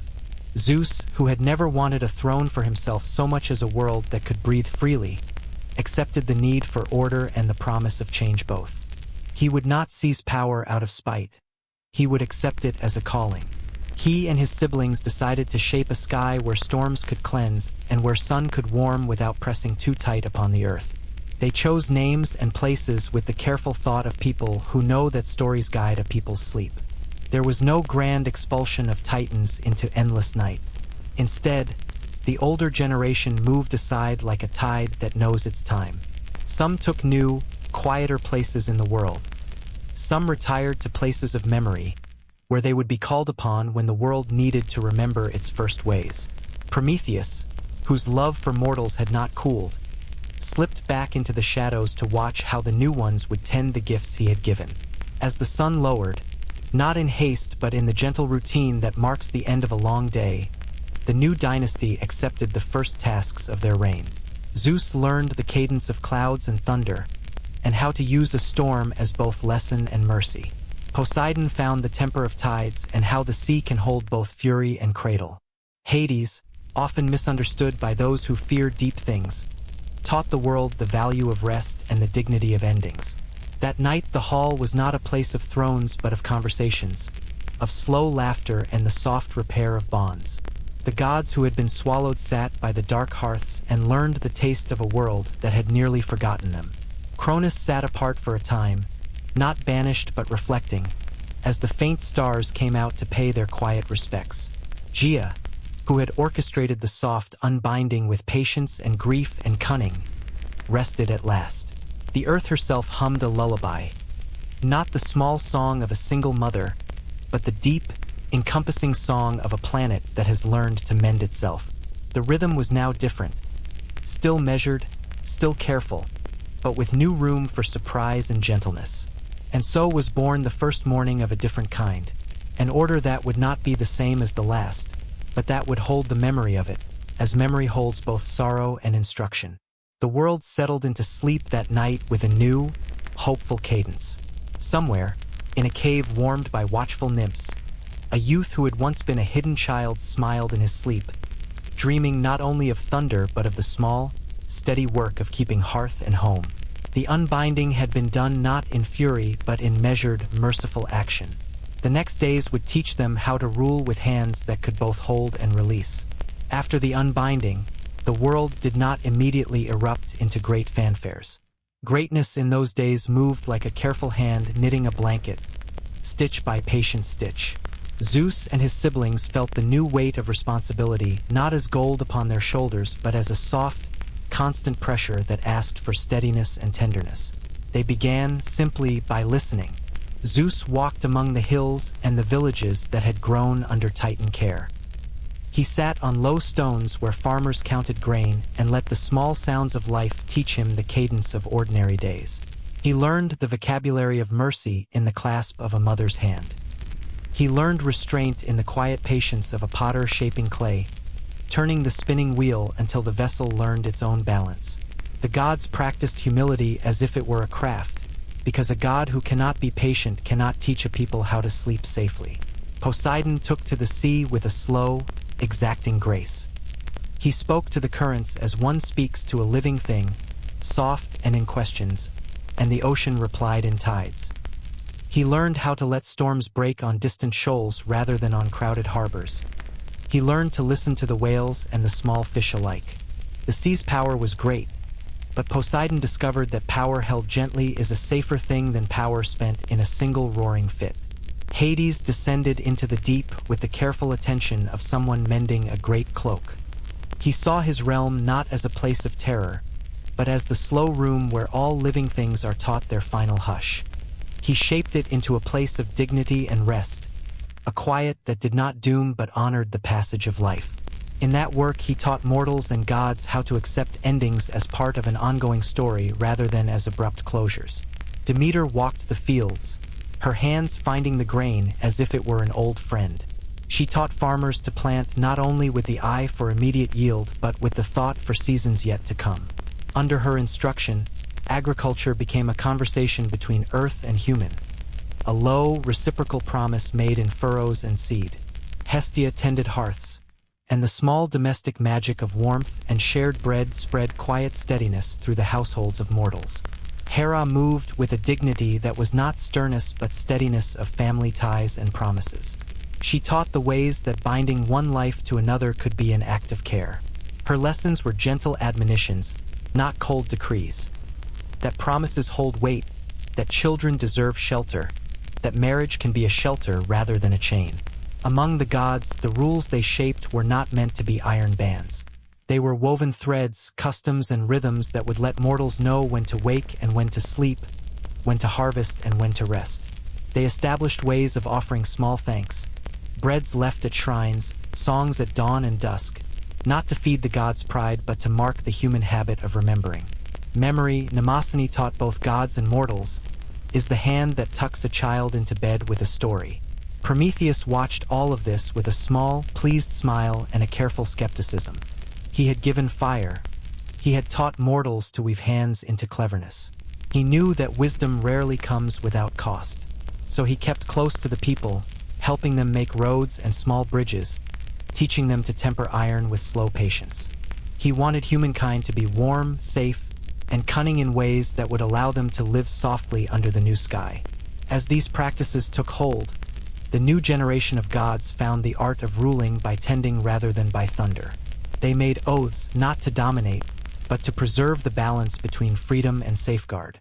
Those oaths were simple and often spoken in small places, by the edge of a spring, at the foot of a mountain, in the quiet of a winter hearth. They bound the gods to remember what it meant to be gentle. They bound them to listen, and as they listened, they learned that rule is not a single loud voice but a chorus. The gods set councils where they spoke softly and decided matters not with haste but with patient weighing. Themis recorded these decisions like careful marks on a slate so that the future could find precedent in the gentle judgments of the past. These councils were not empty ceremony. They were the new loom upon which the world's laws were knitted. In the quieter hours, when new kings of mountain and sea were learning to pace themselves, the old titans found places of honor rather than exile. Some stepped away, becoming keepers of memory and tutors of craft. Mnemosyne opened her halls to the muses and taught them how to hold songs for children and for kings alike. Oceanus continued to circle the world, but now he did so with the blessing of the new order. There was sorrow between some generations, sorrow for what had been done and what could not be undone, but sorrow became another teacher. It taught the gods to be careful with their might. The mortals, seeing this gentleness, began to shape their nights differently. They lit lamps not as signals of alarm but as warm points of gathering. They learned lullabies that were, in truth, prayers of thanks and requests for care. Their myths, which once trembled at the sound of kings swallowing children, now told stories of a boy who had learned to put a vial of mourning into his father's hand and so bring the world an easier breath. Stories soothed them. Stories taught them how to be gentle with their own neighbors. So the first days of the new reign unfurled not as a triumphal march but as a slow, attentive tending. The gods practiced restraint. They learned to soothe what they could not take away. They learned to make room in the sky for both storm and soft blue afternoon. The world did not become perfect, for perfection is a dead silence. It became instead watchful and full of small mercies. And in the hush of the night, as the little fires burned and the fields hummed their tired song, Zeus would stand on a hill and listen. He would hear the rhythm of sleep settling on the world he had helped unbind. He felt that his work was less to command and more to teach the creatures of earth that power is a hand that must know how to hold, not to crush. It was a lesson taught slowly, by example and by the long patience of shared days. Thus, the new order settled into being, a tapestry of gentle laws, of remembered mercy, and of steady oaths. The age that followed carried the echo of what had come before, but it moved with a softer foot, mindful of the need to let the world breathe. When the business of mending had been done for the day, the gods did something that was not often spoken of in the loud verses of later poets. They celebrated quietly. These celebrations were not the parades of kings or the boisterous feasts of taverns. They were soft gatherings, small circles at the edge of lakes, fireside conversations beneath patient stars, shared bread at dawn with those who needed it most. They were acts of gratitude that had the smell of fresh bread and the feel of a hand placed gently on an elder's brow. One such evening, as a lavender dusk slipped across the fields, the gods gathered on a high plain where the air tasted of clover and the sky was broad and slow. They brought no gilded offerings. Instead, they brought stories, the simplest and truest gifts. Rhea told a quiet tale of mothers who hide brave things inside their skirts and of the patient fury that becomes protective love. Prometheus told of a small village that learned to temper iron and so saved a child's life with a plow. Demeter braided wheat into a crown and set it upon a young woman's head who had fed a widow through a long frost. Zeus sat on a stone and listened to all of it, his face lit not by the grandeur of thunder but by the warmth of a small domestic joy. He felt a new kind of pride, not the sharp pride of conquest but the slow, deep pride of someone who had helped make a safe bed for a sleeping world. They sang songs too, but their songs were lullabies as often as they were odes. Hestia taught a simple verse that could be hummed beside any newborn's cot. It spoke of slow breathing and the blessing of steady hands. Hera sang a hymn about vows being kept like lanterns in the fog. Even Poseidon's notes, when he let the sea's music find human shape, were more like a rocking lull than a roar. These nights taught the gods something perhaps most important of all. Rule is not just law. Rule is care. It is the small attentions that keep a people warm, the listening that knows when to speak and when to be quiet. It is the habit of returning, day after day, to the slow chores that make life possible.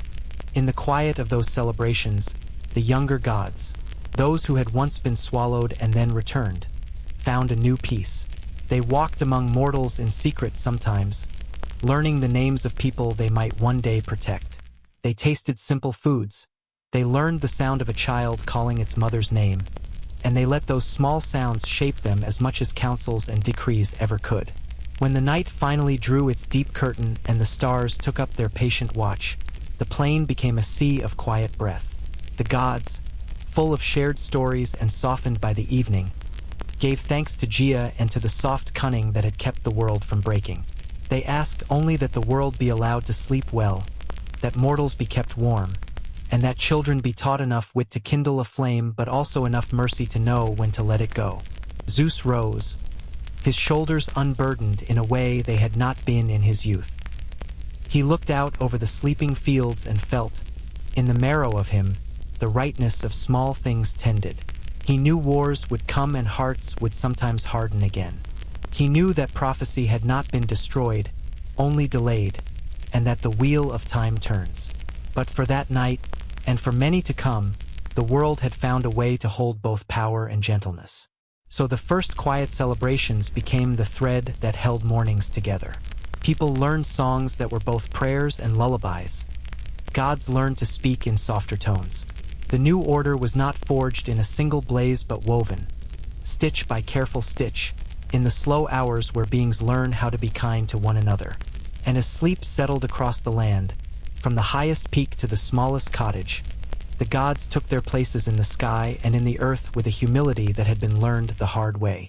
They watched over those who slept and promised, in ways small and large, to guard the rest of the world with hands that knew how to soothe rather than to crush. In that hush, the first true peace of the Olympian dawn began.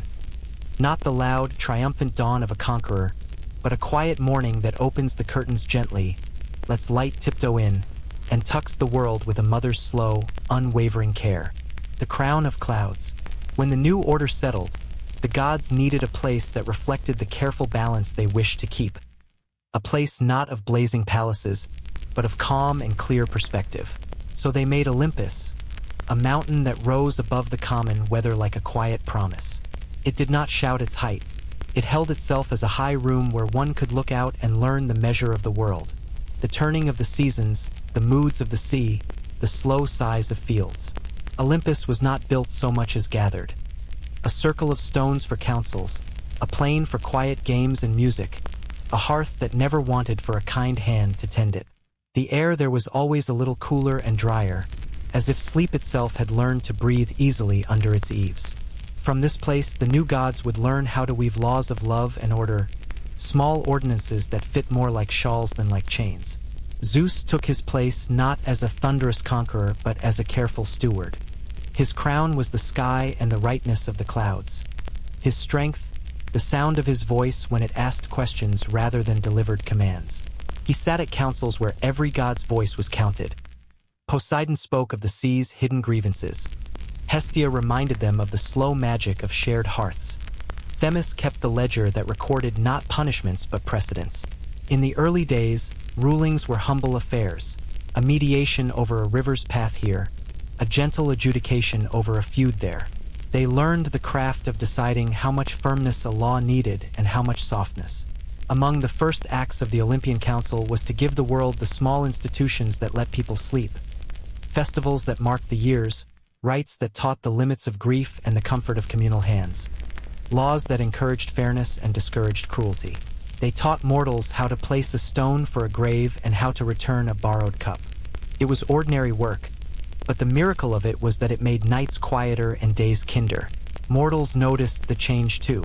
There were no parades of gold descending from the sky, What they saw were calmer seasons, fewer storms that came without warning, and the subtle generosity of the sea when Poseidon turned his attention towards safe harbors.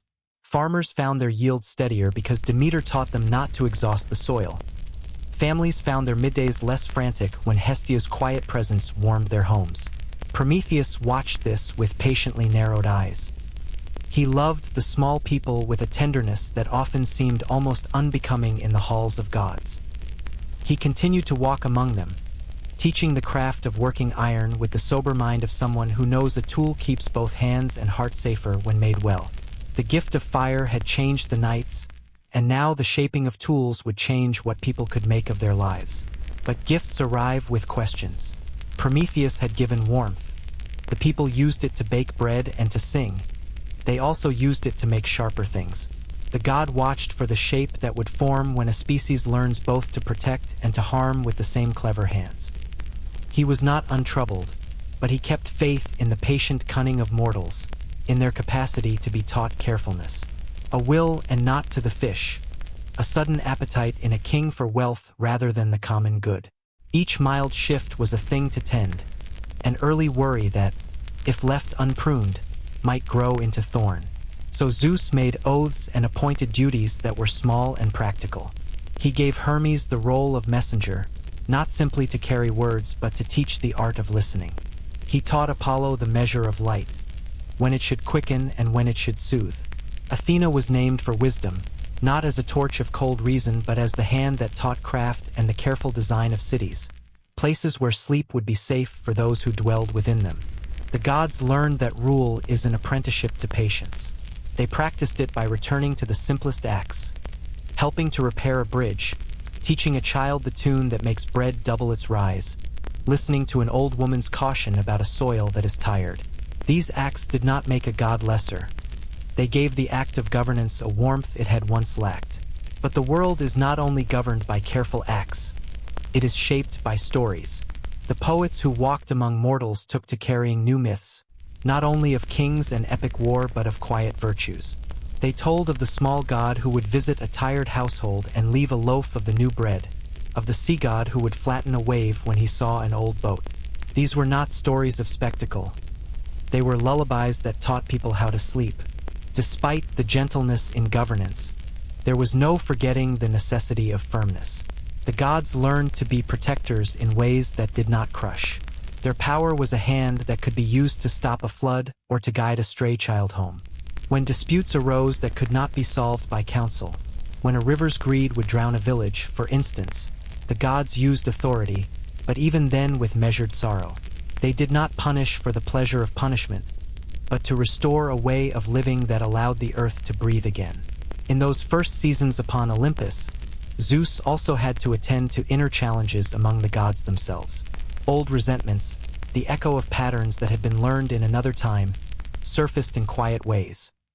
Siblings who could not let go of feeling left out, gods who wrestled with jealousy, and the small, human-like aches of pride.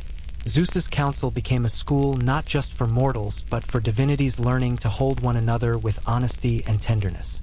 One quiet night, when the moon was a thin silver scythe and the air smelled of cut hay, the gods met to settle a matter laid before them by Athena.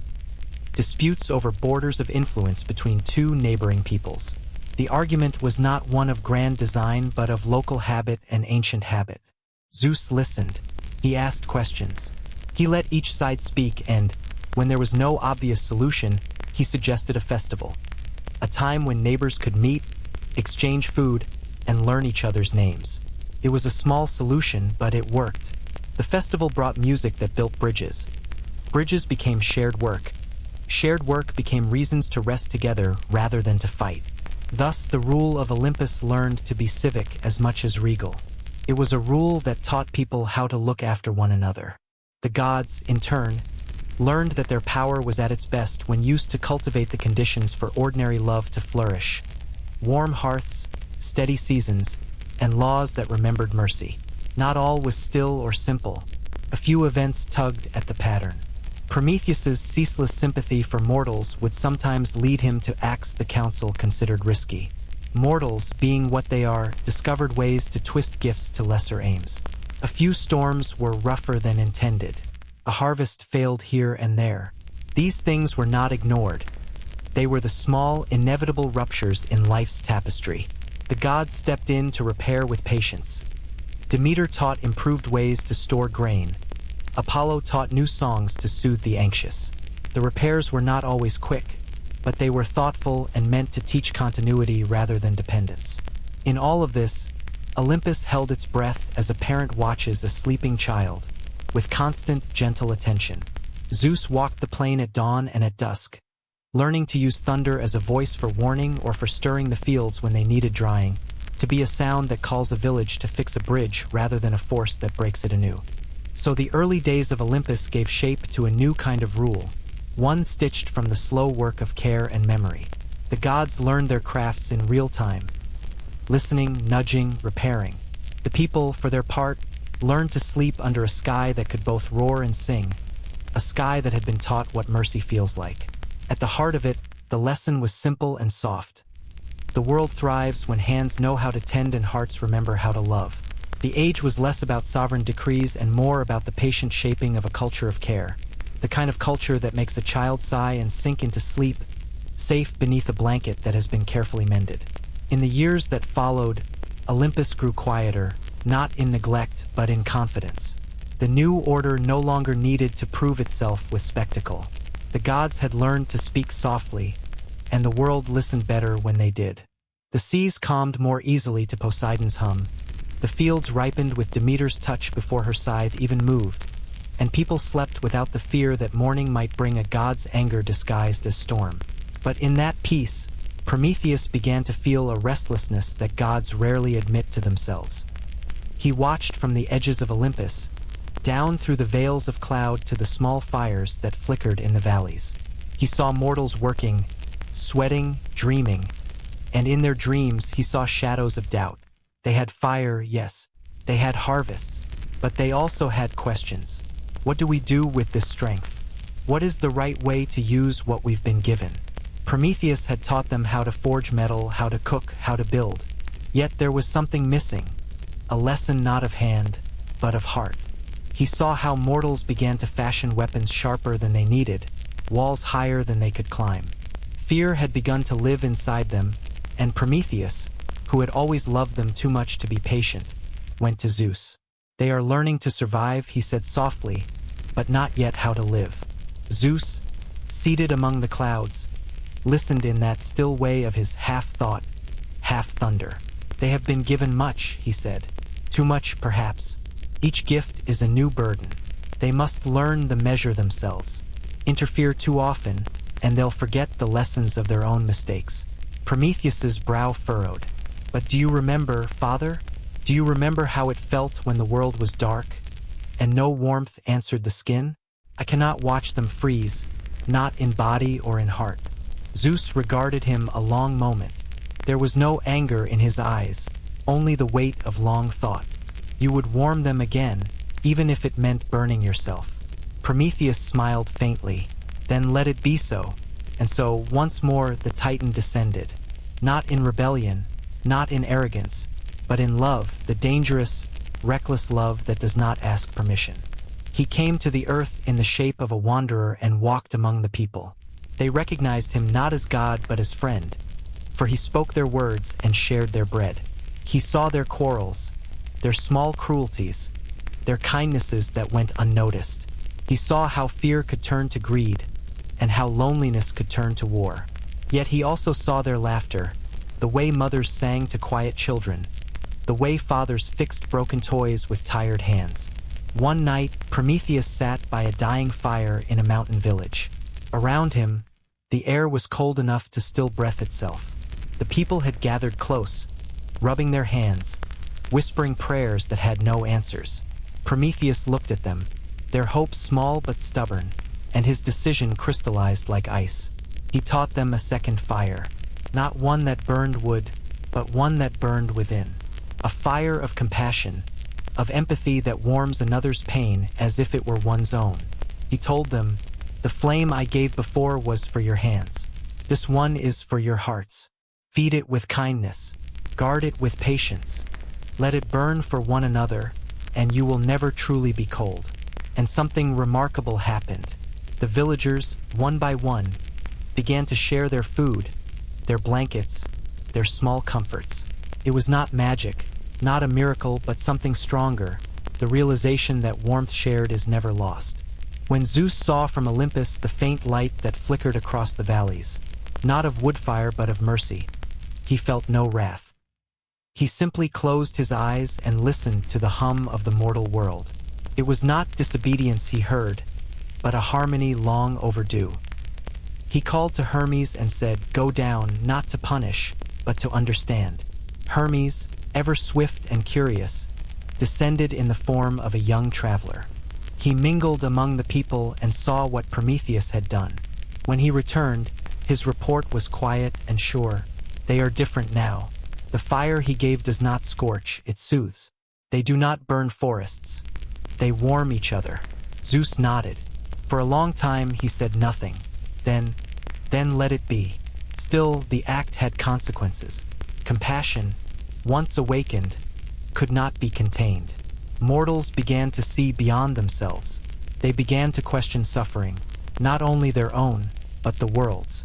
They began to ask why storms came, why life ended, why gods remained so far away. It was not rebellion. It was awakening. Zeus, who understood the weight of knowledge, sighed. "He has given them a gift even I cannot undo," he murmured. "And so they will suffer, but they will also become magnificent." Prometheus, meanwhile, stayed among mortals longer than he should have. He listened to their songs, their laughter, their prayers. He found that even in their pain, there was beauty he could not have imagined. And though he missed the stillness of Olympus, he felt at home among these fragile, curious beings. But the balance of things demanded a price. When Prometheus finally returned to the mountains, the fates were waiting, not as accusers, but as keepers of equilibrium. "You have changed the story," they said. "You have given them the spark of divine empathy. Such light cannot exist without shadow. There must be consequence so that compassion does not become arrogance." Prometheus bowed his head. "Then bind me," he said. "Let my pain be their reminder that gifts, even those given in love, carry weight." And so the legend came to be. He was taken to a lonely peak, where the wind spoke in old tongues, and there he was bound. An eagle, the shadow of consequence, came each day to feed upon him, and yet he did not curse it. For every time the pain rose, he remembered the warmth he had seen in the faces below, the laughter of children by their fires, the songs of lovers in the night. From Olympus, Zeus watched. There was sorrow in his chest, but also pride. He did not free Prometheus, not at once, for he understood the world needed that symbol, a reminder that compassion is both cost and crown. But in secret, when no other god was watching, he sent gentle winds to cool the Titan's wounds, and clouds to shield him from the worst of the sun. The mortals, too, remembered. They told stories of the one who suffered for their warmth, not as tragedy, but as gratitude. And in every fire they lit, they whispered thanks, not to gods of storm or harvest, but to the God who had loved them enough to endure pain.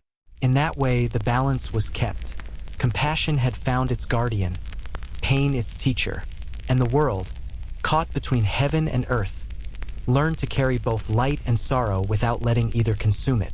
And so Olympus slept easily that night, its peaks wrapped in mist and its halls humming with quiet thought.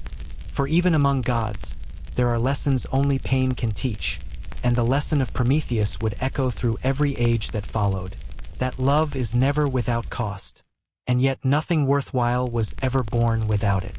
The story of Prometheus spread slowly, like dawn. At first, it was a whisper carried from fire to fire, the tale of a friend who gave warmth, who paid in pain so that others might sleep in peace.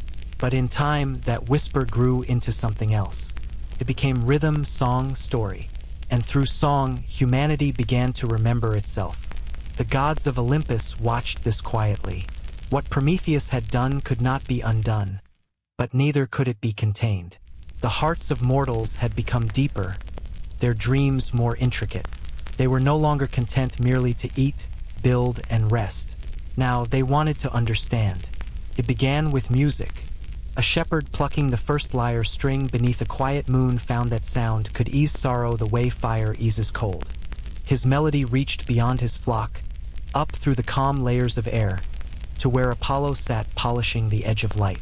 The god of harmony listened and smiled.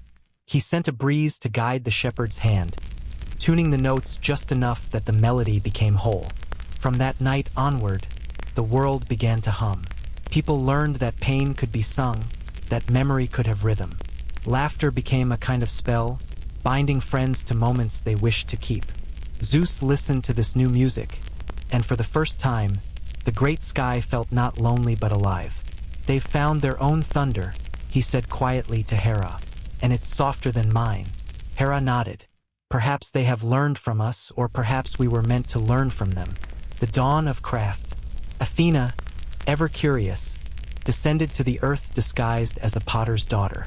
She watched the mortals shape clay with patient hands, turning the earth into vessels, figures, and dreams. She saw how each imperfection carried its own kind of beauty, a fingerprint, a story. She whispered to one potter as he worked, "Make what you need, but also what you love." The man nodded, not knowing who had spoken.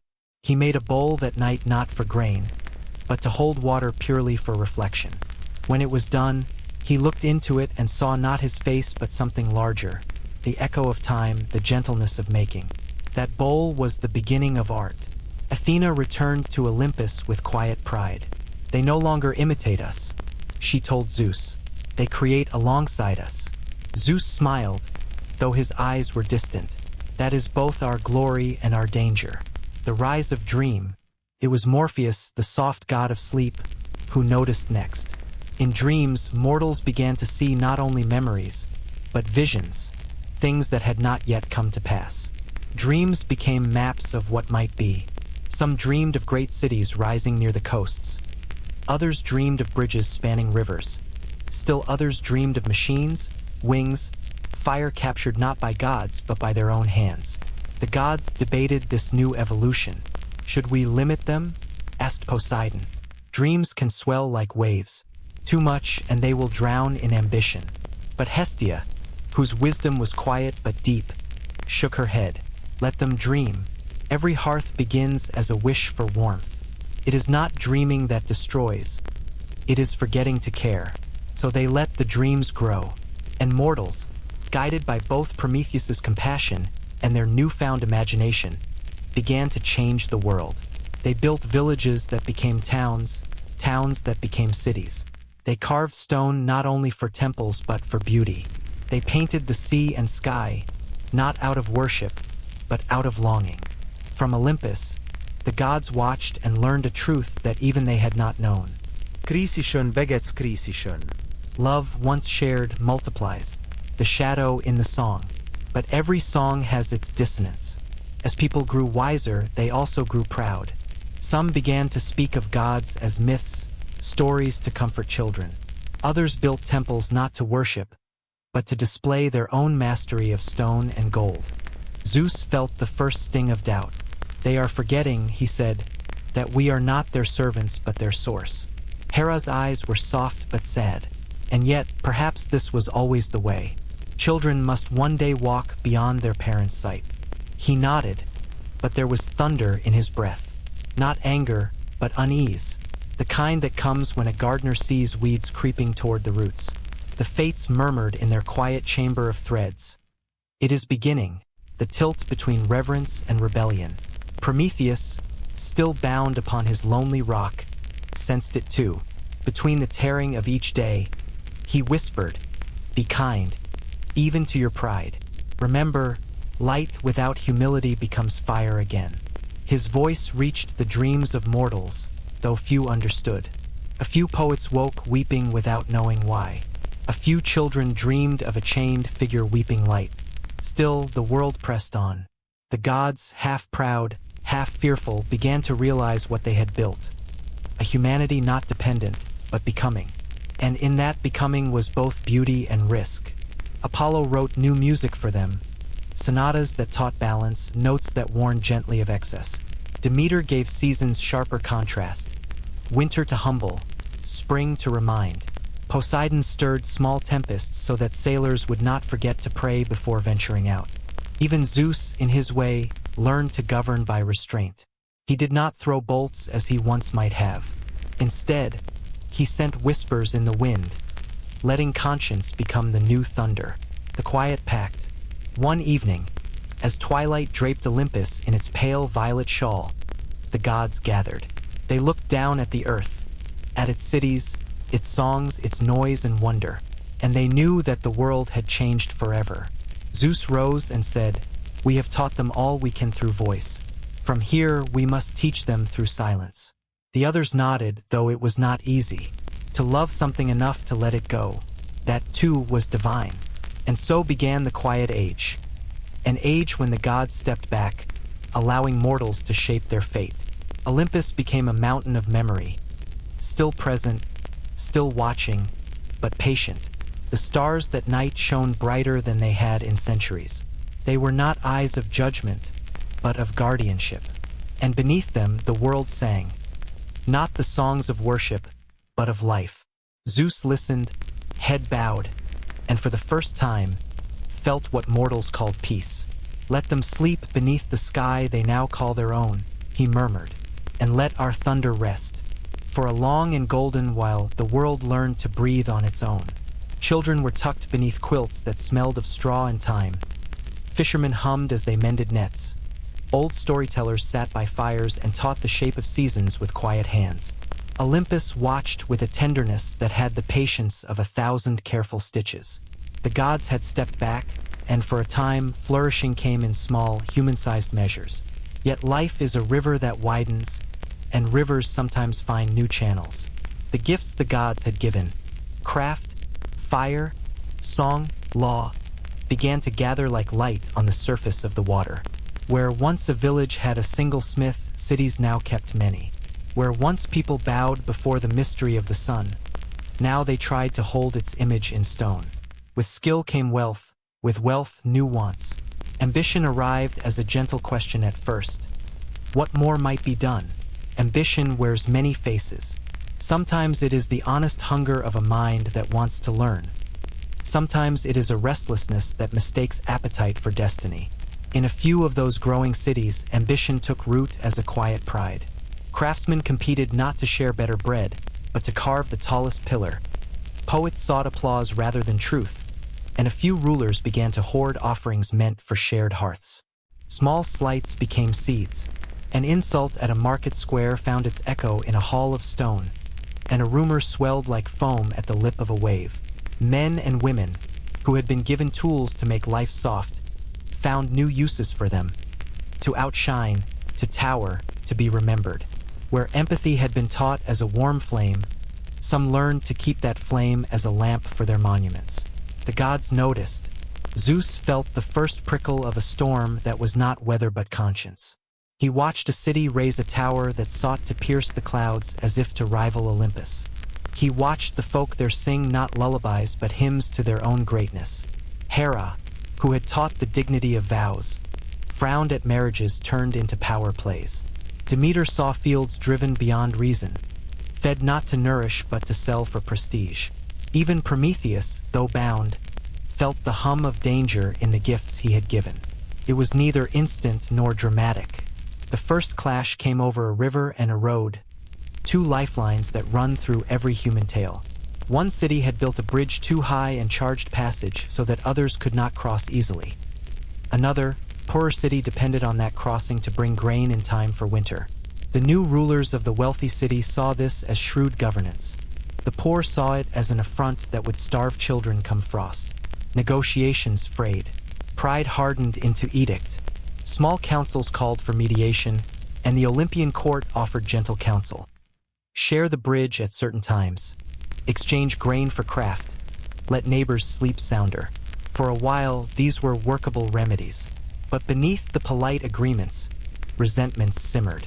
A leader who had learned to demand tribute rather than share became sure that power matched worth. Defense hardened into design. Design hardened into strategy. Strategy hardened into the slow machinery of war. Words turned to skirmishes. A night attack took a storehouse. A theft of seed led to a revenge raid. Neither side imagined catastrophe. Both thought only of settling an immediate wrong. But human sorrow scales like wind across a plain. One quarrel kindled another. Families were frightened into taking sides. What had begun as pride became a wound that could not be soothed by counsels or oaths. When the first true thunder of human conflict shook the land, men with spears and anger meeting under the stone arches of a bridge, Zeus felt a different kind of thunder rise in his chest. It was not immediate wrath. It was a deep, resonant sorrow that made the sky seem lower for a while. He descended in thought to listen before he acted. Olympus had taught restraint, but restraint is not indifference. The gods debated behind their plane of cloud. Poseidon's temper urged a swift tidal lesson. He would show the arrogance of men the scale of the sea. Athena counseled strategy and a measured defense of the weak. Demeter urged compassion. More grain for the hungry, shared stores to mend the winter gap. Hera warned that any overt display of divine force would teach not humility but the dangerous lesson that gods will fix human quarrels for them. So the gods chose a quieter intervention. Rather than striking a ruinous blow, they sent omens and teachers. Athena sent wise craftsmen and engineers who taught better bridges that did not close off trade. Demeter sent seeds that bore more in poor soils and taught improved storage. Hermes carried secret letters that reminded leaders of old pacts and of the simple, human cost of continued feud. Even Apollo composed a lament, a melody that moved through the minds of those who heard it, making them dream of their children's sleep. The small miracles worked in some places. Where hands learned again to feed neighbors, fights dissolved like frost under sun. But where pride had already calcified into habit, words and seeds were too late. A few rulers, drunk on the architecture of their own grandeur, refused counsel. Their men sharpened spears and forgot lullabies. This was the way the first great human conflict, small by the scale of later ages but vast to those who lived through it, unfolded. It taught an ancient lesson. Gifts without wisdom will sometimes be used to harm. The gods, used to carrying the weight of consequence, felt the sting of regret. They had taught mortals to be powerful. They had also perhaps taught them to be dangerous. Zeus did not respond with lightning or decree. He watched how hurt layered upon hurt, how children's sleep grew fragile where men's pride grew tall, and he wept, not in sound but in a rain that came soft and cooling. The storm that finally broke was not a punishment but an offering. Rain that saturated the scorched fields and softened hardened hearts. It forced both sides to stop long enough to bury the dead and to remember the faces of those they had once loved. Out of that bitter lesson came a new set of small institutions, not laws of empire, but laws of limits. The gods, humbled and careful, helped the people establish councils for traitors, oaths between neighbors, and ceremonies that required leaders to show their hands, their faces, their human frailties. Pride was made visible and, in being visible, easier to judge against the common good. Poets were asked to remember the names of the dead and to sing their lullabies anew. Children were taught both crafts and courtesy. Prometheus, from his rock, watched the changes with a sadness that was also a severe joy. Warmth had cost him pain, as he had known it would. But the sight of children again held close to shared blankets steadied him. Even the gods learned. Power for the sake of beauty invites its own undoing. Power held as service invites a different future. As the years passed after the conflict, the world did not return to naive peace. It carried the scar of that tilt. A knowledge that building a bridge could become building a barrier, that creating a monument could become a monument to arrogance. But it also carried a new resilience. A habit of saying, in small towns and crowded cities alike, that a leader's worth is measured by the sound of sleeping children. The gods heard that and smiled as best they could, for such a saying fit their new covenant. To teach, to guide, and then to step back and let human hands shape what they had been given. On a clear night after the mending of treaties and the replanting of fields, Zeus climbed to the highest ridge of Olympus and breathed in the slow music of peace renewed. He understood now, more wholly than before, that rule was not a single act but a long apprenticeship, of rulers, of gods, and of humankind. The sky above him felt wide and earned, like a quilt that had been mended many times and was all the warmer for the stitches. Beneath that quilt, the world slept, sometimes fitfully, sometimes deeply, but more often than not with the soft rhythm of lives that had learned, by fire and sorrow and song, how to keep one another warm. And as he listened to that breathing, Zeus knew the next story was near, one that would ask even more of gods and mortals alike. The long evening of memory. The years had become a gentle braid, a life made of many small acts woven so tightly that even the wind could not easily unravel it. The gods of Olympus had taught mortals many things: the measured rhythms of seasons, the dignity of endings, the craft of fire, the tenderness of shared bread. Mortals, in turn, had taught the gods to listen, to the crackle of a hearth, the hush of a lullaby, the soft question that trembles at the edge of sleep. In that long evening, the world gathered its stories the way one collects smooth stones from a river, not in haste, but with an eye for the ones that fit the hand. The poets, those tender keepers of memory, walked the roads between villages and cities, teaching songs that were both small and large. They carried legends of Prometheus's sacrifice and of Zeus's careful thunder, of Demeter's patient fields and of Hera's steady promises. Their voices were low and warm, and the children who heard them learned to breathe slow when the sky turned dark. Zeus, older now in the way a mountain gains lichen rather than in the flash of hair, rose before dawn and watched the light take its time. He watched not as a king counts subjects, but as a father who has learned how to watch the chest of a sleeping child. He saw fishermen mend nets by candlelight and lovers walk slow along riverbanks. He listened for small sounds: a fox padding through the grass, the low laughter of women by a well. In those sounds he found a kind of music that no thunder could ever make. The gods, too, took stock of the long work they had done. They met in circles that smelled faintly of bread and wild thyme, and they spoke of the many small things they had vowed to teach.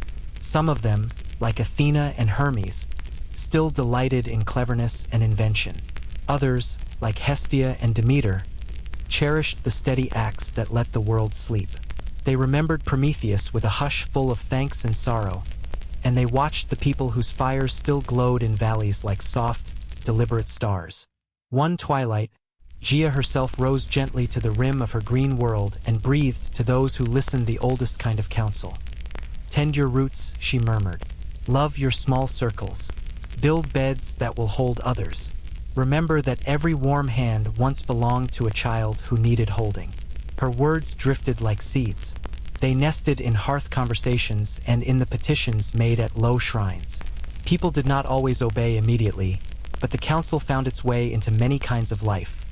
A neighbor bringing bread during a harsh winter, a young man teaching his little sister how to plant seed, a counsel that settled a quarrel so children could sleep through harvest. And so the world moved on with a kind of sanctified dullness, the blessed, ordinary peace of habits that hold. Yet under that comfortable quilt there was always the quiet memory of a wheel that can turn, of prophecy that has a way of returning like a tide. The gods, who had seen wheels turn and fates unfurl, kept watch with a tenderness that knew both the pleasure and the hazard of letting things be. Near the edge of a small coastal town, where gulls learned to murmur with fishermen and where the sea remembered the hands that built boats, an old woman sat every evening on the same rock. She had lived a long life and had held many small sorrows and triumphs. Children gathered round her without asking, for she carried story as easily as one carries a cup of warm tea. Her name was not sung in poems of kings, but it lived in the soft memory of 100 grandchildren. One night she told them the story of the first dynasty, the slow, careful unspooling of sky and earth into hands that could hold. She spoke of Gaia and Uranus and of the way a sickle could be used with the gentleness of a midwife rather than the cruelty of a tyrant. She told them, with a voice that was barely more than whisper, how a son once eased his father's fear with a vial of mourning and how the swallowed ones came up blinking into the world. The children listened with eyes like small moons, and as they fell asleep on the wet sand, the sound of sea against stone seemed like a lullaby written for the telling of ancient things. It is in such small rituals that the world learns how to be itself. A story told well becomes a rule of the heart. A lullaby taught by a grandmother is a covenant that sleeps deeper than any law. The gods, who were fond of these small human practices, sometimes bent down from Olympus to listen, not to alter anything but to be reminded of why they had chosen to teach at all. Prometheus's sacrifice was mentioned as a prayer of gratitude. Zeus's tempered thunder was recalled with a small smile. The old woman's voice was the kind the gods felt in their bones. Steady, simple, and true. And so the long evening moved toward the hush of night. The world closed its eyes in stages. Shuttered windows, a last cup of tea, a whisper by a bedside. The gods, high upon their plane, watched patiently, and their thoughts were not about command but about stewardship, how to keep the small human music secure.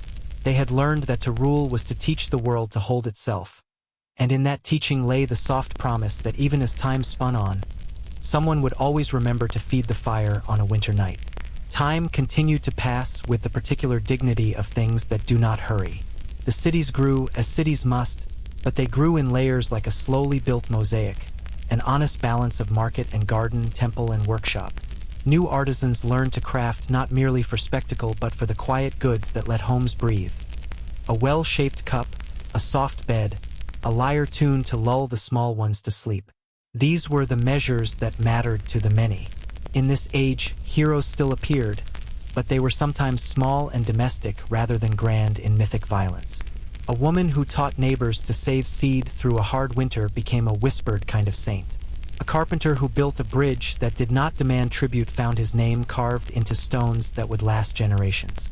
These acts, humble and steady, came to be told alongside thunder and birth in the great songbooks the poets kept.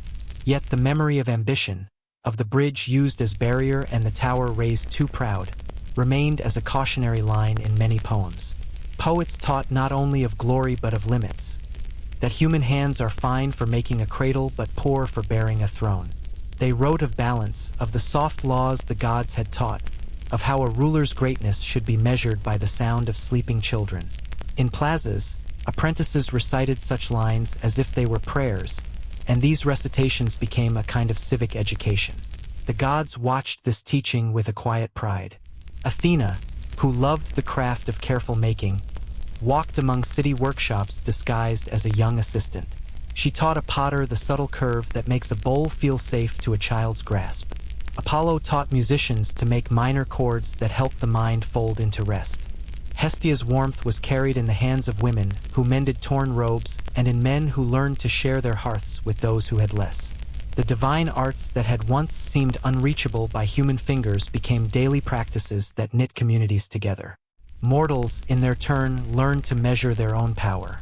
A mayor who wanted a grand monument to his name might be persuaded, through the slow force of custom and the soft pressure of poets and priestesses, to instead fund a school where children would learn to read and to dream. The architects who once sought to pierce the sky found new pride in making a hall whose acoustics would carry a lullaby without echoing arrogance. But no habit, however careful, is perfect. Greed and vanity still found ways to slip into hearts. A merchant might choose profit over fairness. A leader might prefer the sound of his own fame to the sleep of his people. And so the gods retained roles that both nurtured and warned. The Furies, born long ago from a wound, were still spoken of in low voices in courts where oaths had been broken, as a reminder that memory has its ways of returning. Even kind rulers could be tempted, and the gods kept gentle checks in place. Reminders through famine, through unexpected storms, through a single long winter that taught prudence anew. This was not vengeance but education. The gods did not delight in making mortals suffer. They used consequence as a teacher, a stern tutor who returns a child to the path when necessary. They preferred to teach by example, by sending artisans who could show how a well-tended field brings harvest without exhaustion, by inspiring songs that made selfish hearts feel lonely, by arranging for a dream to visit a ruler that revealed the faces of the poor he had forgotten. Slowly, the civilizations learned to fold these lessons into their institutions. Schools taught more than reading and counting. They taught the art of sleeping well, how to mend a neighbor's roof, how to share in lean years, how to listen. Shrines were simple and near the hearth, not ostentatious altars in high places. Thus, society's daily rhythm became a weaving of care and aspiration. For the gods, who had once lived through storm and rebellion and gentleness, this was a comfortable arrangement. They did not withdraw entirely. Prometheus still suffered on his lonely peak, and the gods sometimes still intervened in emergencies. But for the most part, they allowed humanity to build its own story, stepping in with hands that were careful rather than forceful.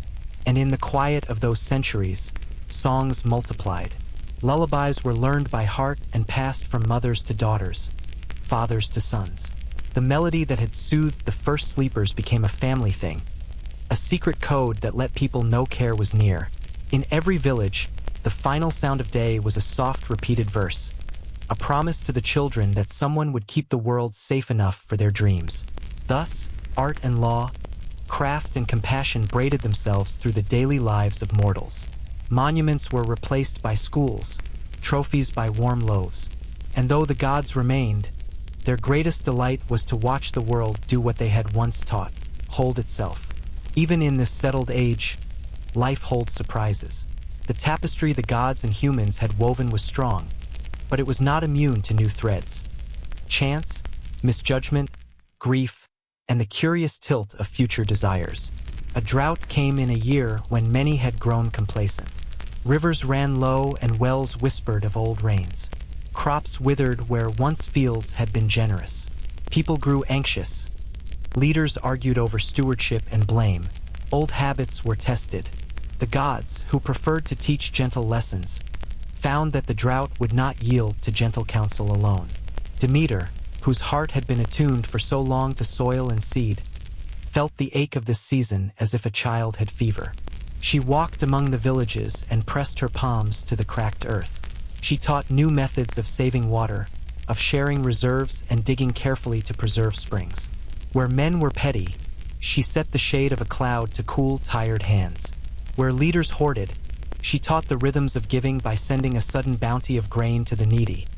An act not of charity but of logic. A community that shares survives. But not all problems are fixed by a single hand.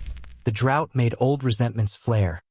Claims to water rights, old debts remembered, the temptation of taking for oneself what was scarce. So the gods gathered once more on Olympus, and this time their meeting was not the soft council of youth but a serious war room of care. They could have lashed out with storms and floods, but they knew that such wrath would teach fear more than responsibility. They chose instead to set long-term remedies, laws and rituals that encouraged sharing and required leaders to account publicly for stores of grain and water. These measures were not simply edicts from above. They were taught to local councils, inscribed into local laws, and woven into festival rites. People swore oaths at harvest that included the poor. Children learned in school to set aside seeds for lean years. The drought ended not by miracle but by slow, applied wisdom, the kind mortals could enact themselves when guided by both law and the example of care. Through this crisis, the gods learned a lesson themselves, that their guidance must be practical, that compassion without structure can be as helpless as cruelty, and that the best remedies are those that turn care into habit. Prometheus, who watched from his peak, smiled faintly at the sight.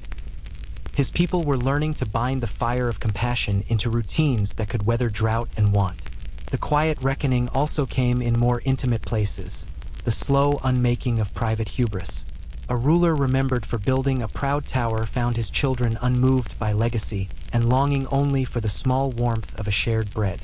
A merchant wealthy in adornment discovered emptiness in his home and took to walking to the docks at night, returning with baskets for a nearby widow. These reforms were unglamorous, but they mattered more than any parade. They were the private reckonings that make a culture steady. And so the world did what worlds must. It learned. It was not a clean moral triumph. Mistakes were made, and some never fully mended. But through drought and argument and private sorrow, the practices of care grew roots. People learned to plan, to store, to remind one another. The gods, who had once been tempted to solve by spectacle, now delighted in seeing humanity solve by humble work. One quiet evening, as the drought waned and green returned to field edges, Zeus walked among the people, unadorned, listening. He bent to tie a child's shoelace, and the child giggled at the odd god whose fingers were not lofty but warm. Zeus laughed, a sound like low thunder softened by sunshine, and he felt at last a contentedness that was close to peace. He looked up to the stars, then down at the soft glow of hearths, and thought, "This is the design I wanted, imperfect, human, and tending itself. All stories find, if they are good, a closing that is not an end but a resting place. The tale of the first dynasty of the gods is like that. Not a single final trumpet, but a soft settling, an exhalation that lets the listener sleep. The gods continued to watch, to teach, and sometimes to grieve. They took part in human life as advisors, as inspirers, as quiet reminders of the cost and beauty of caring. Prometheus remained bound on his lonely rock, a living tale of sacrifice and reminder. He endured, and in that endurance there was dignity, a promise that gifts given in love may ask for their own price. Mortals kept the soft laws the gods had taught. They taught their children lullabies and the lesson that a ruler's height is measured by the sound of sleeping children. They continued to build and to break and to repair. They learned to bind compassion into habit, to store seed against drought, to sing songs that remembered both caution and hope. Zeus, older now in his patient way, climbed Olympus at dusk on the last day of a gentle year. He stood where the clouds thin and the air tastes of long breath. He looked across the world he had helped shape, the sleep of cities dotted like candles, the slow turning of fields, the sea breathing quietly into harbors. He did not think of thrones or of glory. He thought of small hands, of shared bread, of the rustle of leaves on a night when a child sleeps without fear. He called his siblings and they stood close, not in the hardened line of rulers, but as kin who had learned the art of tender governance. Gia's deep voice came up from the green like a chorus of roots. "You have taught well," she said. "Remember always that the world's true wealth is the quiet breath between one generation and the next." Zeus nodded. He lifted his hand and it felt heavy with the memory of storms and light with the memory of lullabies. "We will keep watch," he said, "not to rule but to tend, not to take but to teach. Let our thunder be the voice that warns and the voice that sings." The gods agreed, not in ceremony but in quiet oath. They pledged to guide where guidance was needed and to let mortals carry what they could. They promised to remember Prometheus, to honor small acts of kindness, and to lay reminders into the fabric of law and song so that the cost of gifts would never be forgotten. As night deepened, the gods descended in small ways to the world. An unseen breeze to guide a lost traveler, a faint warmth under a thatched roof on a chilly night, a sudden luck of catch for a fisher who had been hungry for days. These were not miracles that rewrote fate. They were gentle nudges that taught the habit of hope and the practice of care. The last part of this story is a lullaby. If you are listening now, imagine the soft rooms of that ancient world. A child in the crook of an arm, a fire humming low, the sea murmuring beyond the window. Hear the gods' voices not as clanging bells, but as a chorus of hushed tones singing advice and memory. Hear Prometheus's small laugh in the crackle of every hearth, remembering that warmth given always echoes. So close your eyes now and let the image settle. Gia's green breathing slowly, Uranus arching high, a patient blue, Olympus a cool ridge where wise hands meet, small fires glowing in valleys like scattered stars. Let the story of the first dynasty be for you not a lecture but a soft guide. Care for one another. Teach your children the value of mercy. Remember that every hand that holds a tool might someday need a gentler hand in return. The gods will watch, yes, but their greatest work is done when their hands can be unseen because the world holds itself with kindness. Let that thought be a pillow for your mind. Breathe with it. Let the rhythm slow. Let the last light fade like the hush at the end of a bedtime tale. And if, in your dreams, you meet any of these figures, Gia's quiet patience, Zeus's tempered thunder, Prometheus's brave warmth, let them remind you of one small truth. A world is a tapestry of little mercies, stitched by hands that learn to hold without crushing, warmed by fires shared freely, and kept safe when each of us remembers to tuck the other in. Sleep now. The sky holds watch. The earth listens. All is tended.